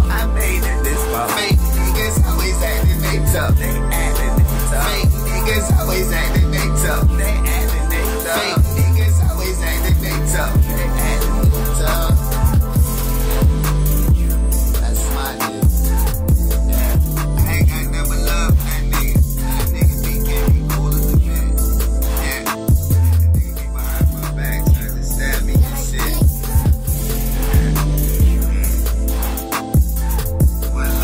Much love to the real, fuck the fake. I want you to keep it real. To the world blow up. You did.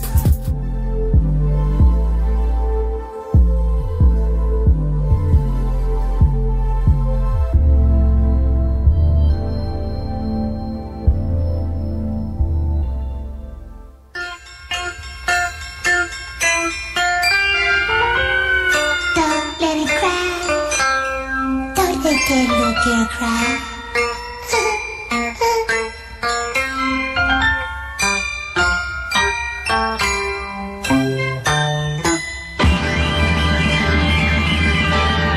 Yeah, my devil news, mama. What's up here? The world's only rhinestone rock star dog animal. I wanna be your job. I wanna play for you, mama. Yeah, my devil news, mama. Created by Papa Tech Incorporated. Niggas are fucking nice to play with. What? Yeah, baby. So what the?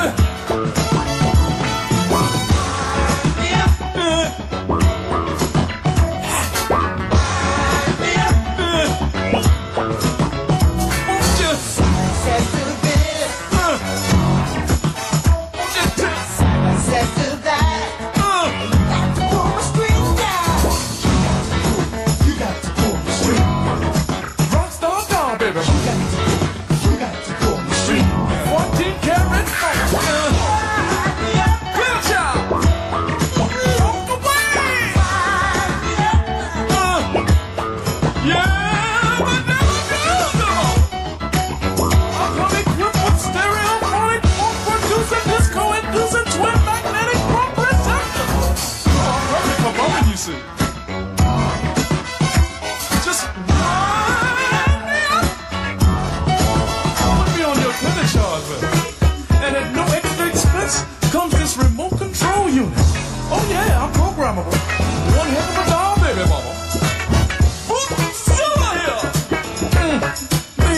makers of funky things to play with. Trademark from Attack Incorporated. Pull my string, I'll dance, I'll sing, I'll play.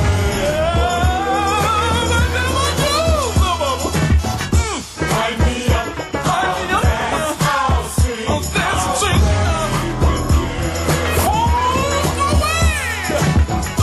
Let me be your superhero, baby. Rockstar doll, baby, play for you now.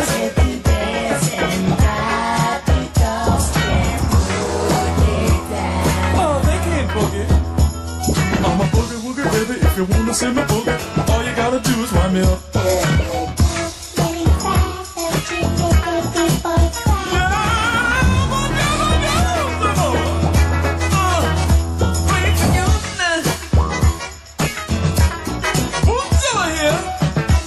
I'm a rhinestone, rock star, monster, and a doll, baby. A doll for all seasons. A family doll, baby. But I have been known to get into personal relationships. Oh, well now.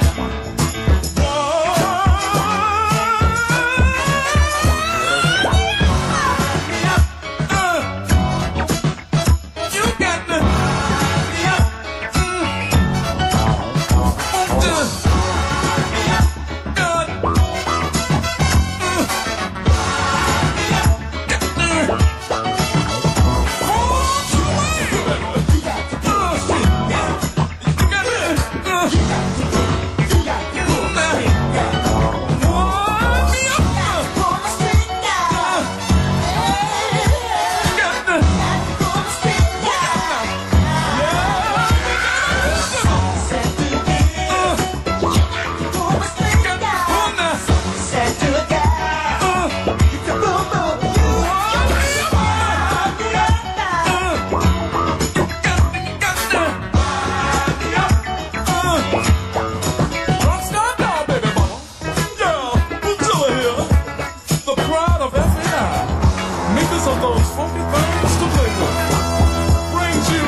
you see.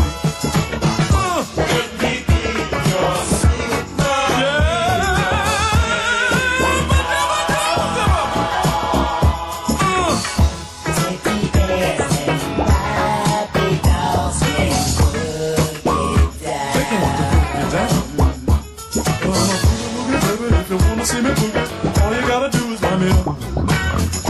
They came to boogie. They came to boogie down. They came to boogie. They came to boogie down. I'm a boogie woogie baby. If you wanna see me boogie, all you gotta do is wind me up.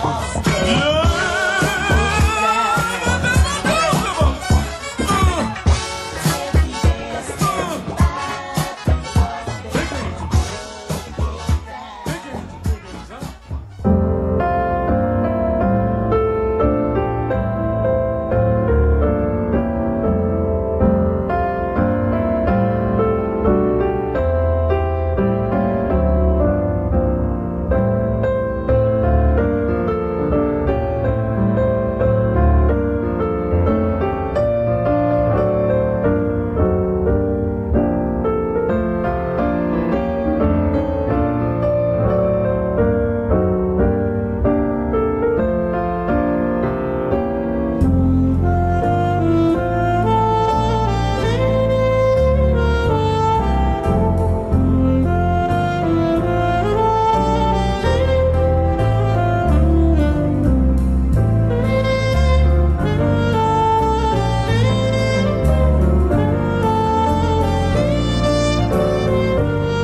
melody.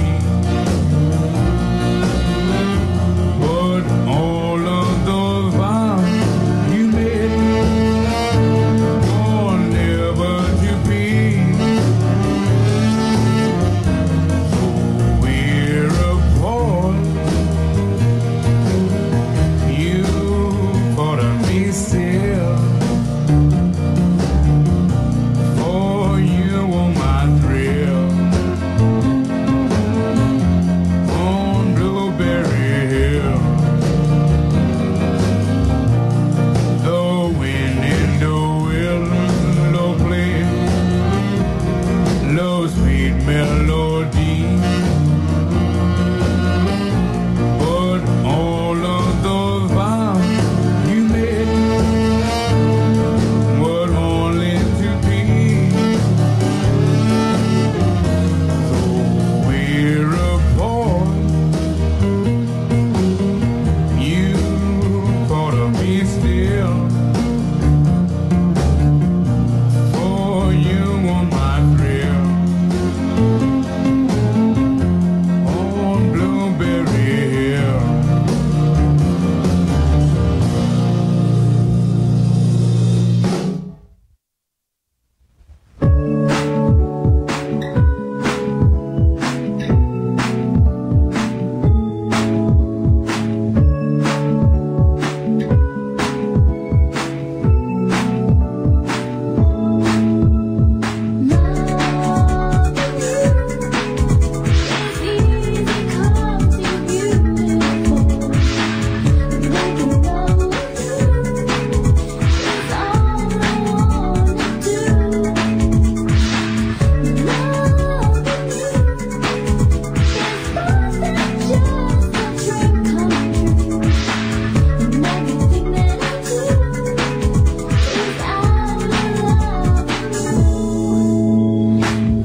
Stuvo in the studio. That Vibes Live theme song, you feel me?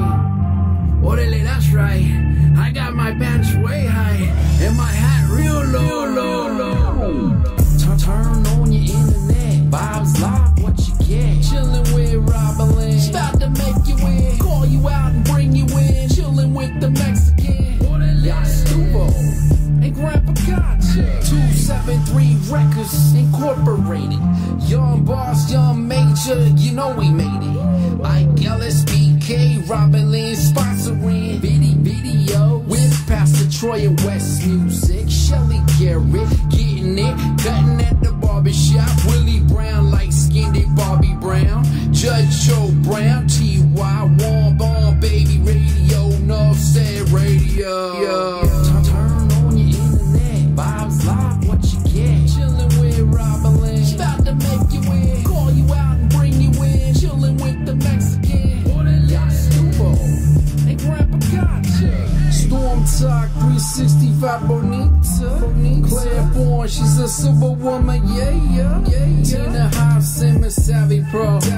Patrice Jackson, Mass Media, yeah. Maven, Robin Lynn, Maven. Worldwide distribution. Ted Brown Corporation. That's Girl Outfitters. Club Foodie. The Bad Brad Berkowitz Shop. Run It Down Production. Caper Dark Star Records. With that real slick money. Auntie with that gummy. Grandpa Al Cello. Sisters in Motion.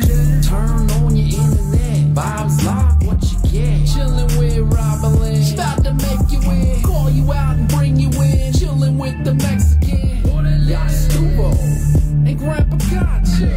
Turn on your internet. Vibes Live, what you get? Chillin' with Robin Lynn. About to make you in. Call you out and bring you in. Chillin' with the Mexican. Y'all Stuvo and Grandpa Gotcha. Now that's what I'm talking about right there, you know what I'm saying? We done did that.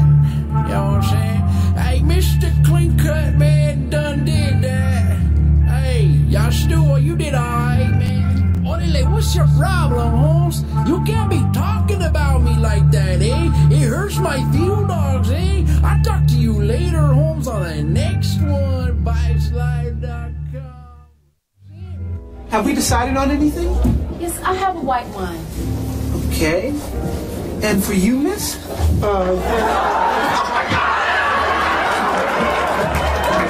Can I get a beer? Can I have a beer?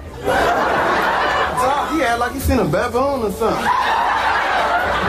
You know, I think you're gonna like Mike's friend Luther. He's an actor. Oh, girl, no, you didn't. You got Denzel Washington here. Denzel! Where is he? Oh, there they are. They're over here, Luther. Man, I hope she ain't up. But I can't stand me no ugly girl. Yeah, don't worry, man. I think you two got a lot in common with each other. Come on. Luther, I want you to meet Judy. Judy, this is Luther, and this is Wanda. Hey, damn, what the fuck?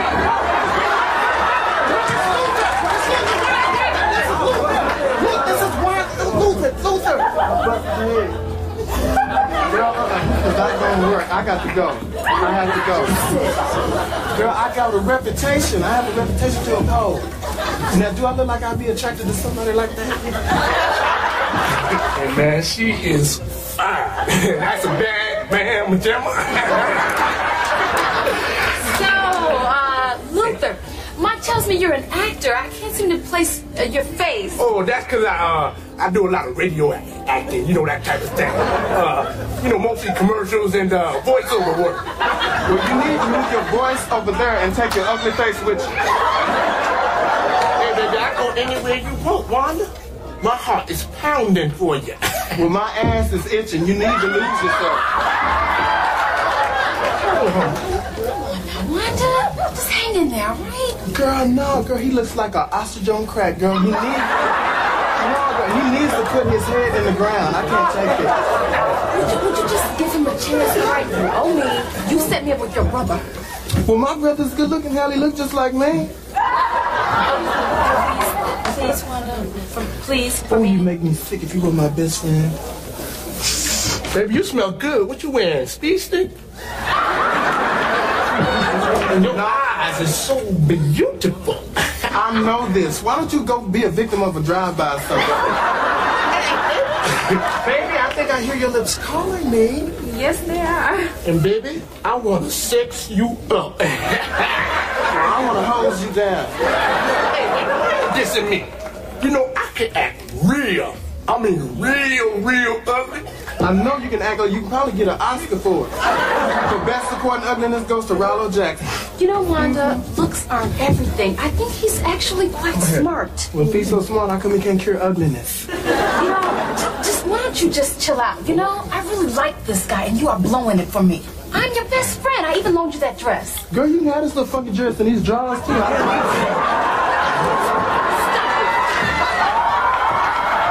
I'll take those. Here's your white wine. And for you, sir? I mean, oh my God! That's my lady, man. That's my lady. I want nobody getting my stuff. Luther, come on, man. Look, you gotta get used to people staring at us. People stare at me all the time. They give me Mr. Iman and Vanessa Williams and all that. Look, can't we all just get along? No, Rodney, we can't, and I'm ready to go. Hey, no. You ain't going nowhere. What is wrong with you, man? You ain't got nobody. I'll snap your neck smooth and tough. I got you, baby. Understand this, girl. I got you. It looks like you guys are having such fun. We're just gonna go and take off. Good luck, Luther. Girl, don't you leave me here with Chewbacca? Look here. Hey, look here. We don't need them. You bruising me. Hey. You bruising me. Look here. I'm bruised. I'll be gentle. Check it out. I know I ain't no Billy D. Williams or no Jimmy Walker or Shabba Ranks, but I understand the finer things in life. Right now, you about the finest, baby. I don't know why you're trying to compare yourself to Shabba Ranks, because you don't compare. Oh, why you dissing me, baby? Gotta go. Wanda, look, girl. Look, Wanda. I only got 3 words for you, baby. I love you.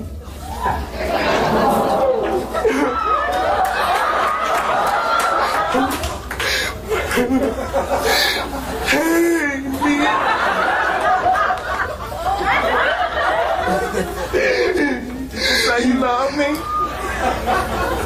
Look me in my eye and say that. Look me in my eye. And this eye, where? Come right here. Come right here. No, I see you now. I see you this now. way more. Right here. All right. Hold right there. Okay, I see you. I see you. That's fair. You beautiful. You love me? I love you.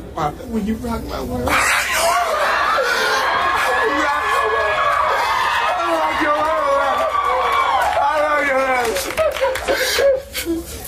I'll tell you what, you call me if you really want to rock my world.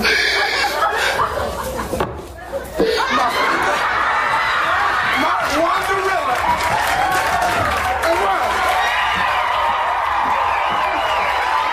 Here's a story from Vox.com. Gluten allergies aren't increasing, so why are gluten-free diets skyrocketing? I'm Suzanne D., and you are listening to Newsbeat Radio. The number of Americans who say they are gluten-free has more than tripled from 2009 to 2014. But the number of Americans who have celiac disease or the inability to digest gluten has stayed pretty much the same. This means more people are simply choosing not to eat gluten, even when there is no good scientific evidence to support cutting grains from their diets. New research in the Journal of the American Medical Association shows that the percentage of Americans practicing a gluten-free diet rose from 0.52% in 2009 to 1.69% in 2014. But the percentage of Americans with celiac disease actually declined slightly from 0.70% in 2009 to 0.58% in 2014. Gluten-free products or diets seem like they're everywhere. Data from Google shows that over the past 7 years, gluten-free became the most searched for diet in the country.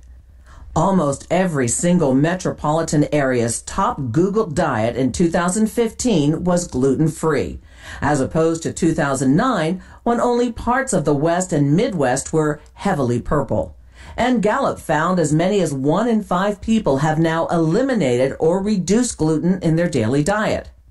Previous studies have reported that the prevalence of celiac disease is increasing in the U.S., but this new JAMA study finds the opposite, that the rising popularity of gluten-free diets far exceeds the number of Americans diagnosed with celiac disease. This means Americans are going gluten-free for a variety of other health reasons, even when the evidence isn't quite there. Gluten-free dieters often cite benefits like weight loss and reduced gastrointestinal distress as their motivation.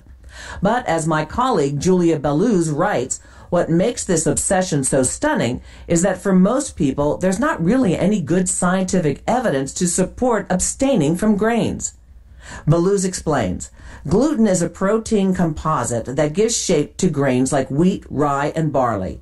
It's true that some people can't tolerate it, those with wheat allergies, for example, or celiac disease.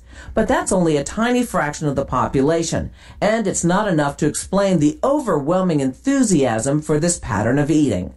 A 2015 study from Italy found that after controlling for participants with celiac disease, only 7.5% of study participants experienced any change in symptoms by adopting a gluten-free diet.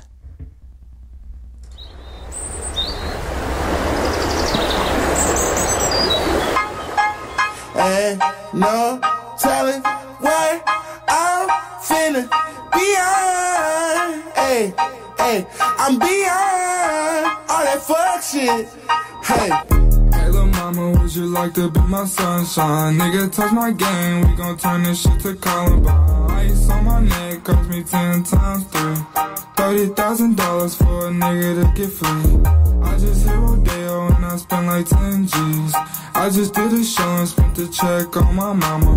When I go and vacay, I might run out the Bahamas. And I keep like 10 phones, damn, I'm really never home. All these niggas clones tryna copy what I'm on.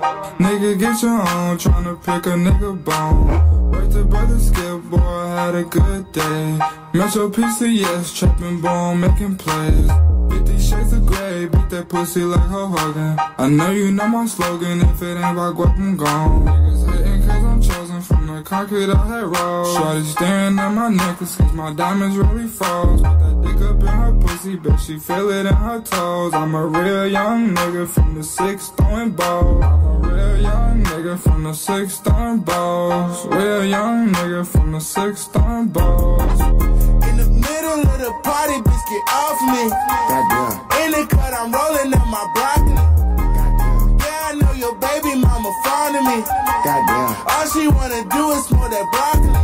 Goddamn. Whispering in my ear, she tryna leave with me. Goddamn. Say that I can get that pussy easily. Goddamn. Say that I can hit that shit so greasily. Goddamn. I'm a dirty dog, I did it sleazily. Hey, no telling what I'm finna be on.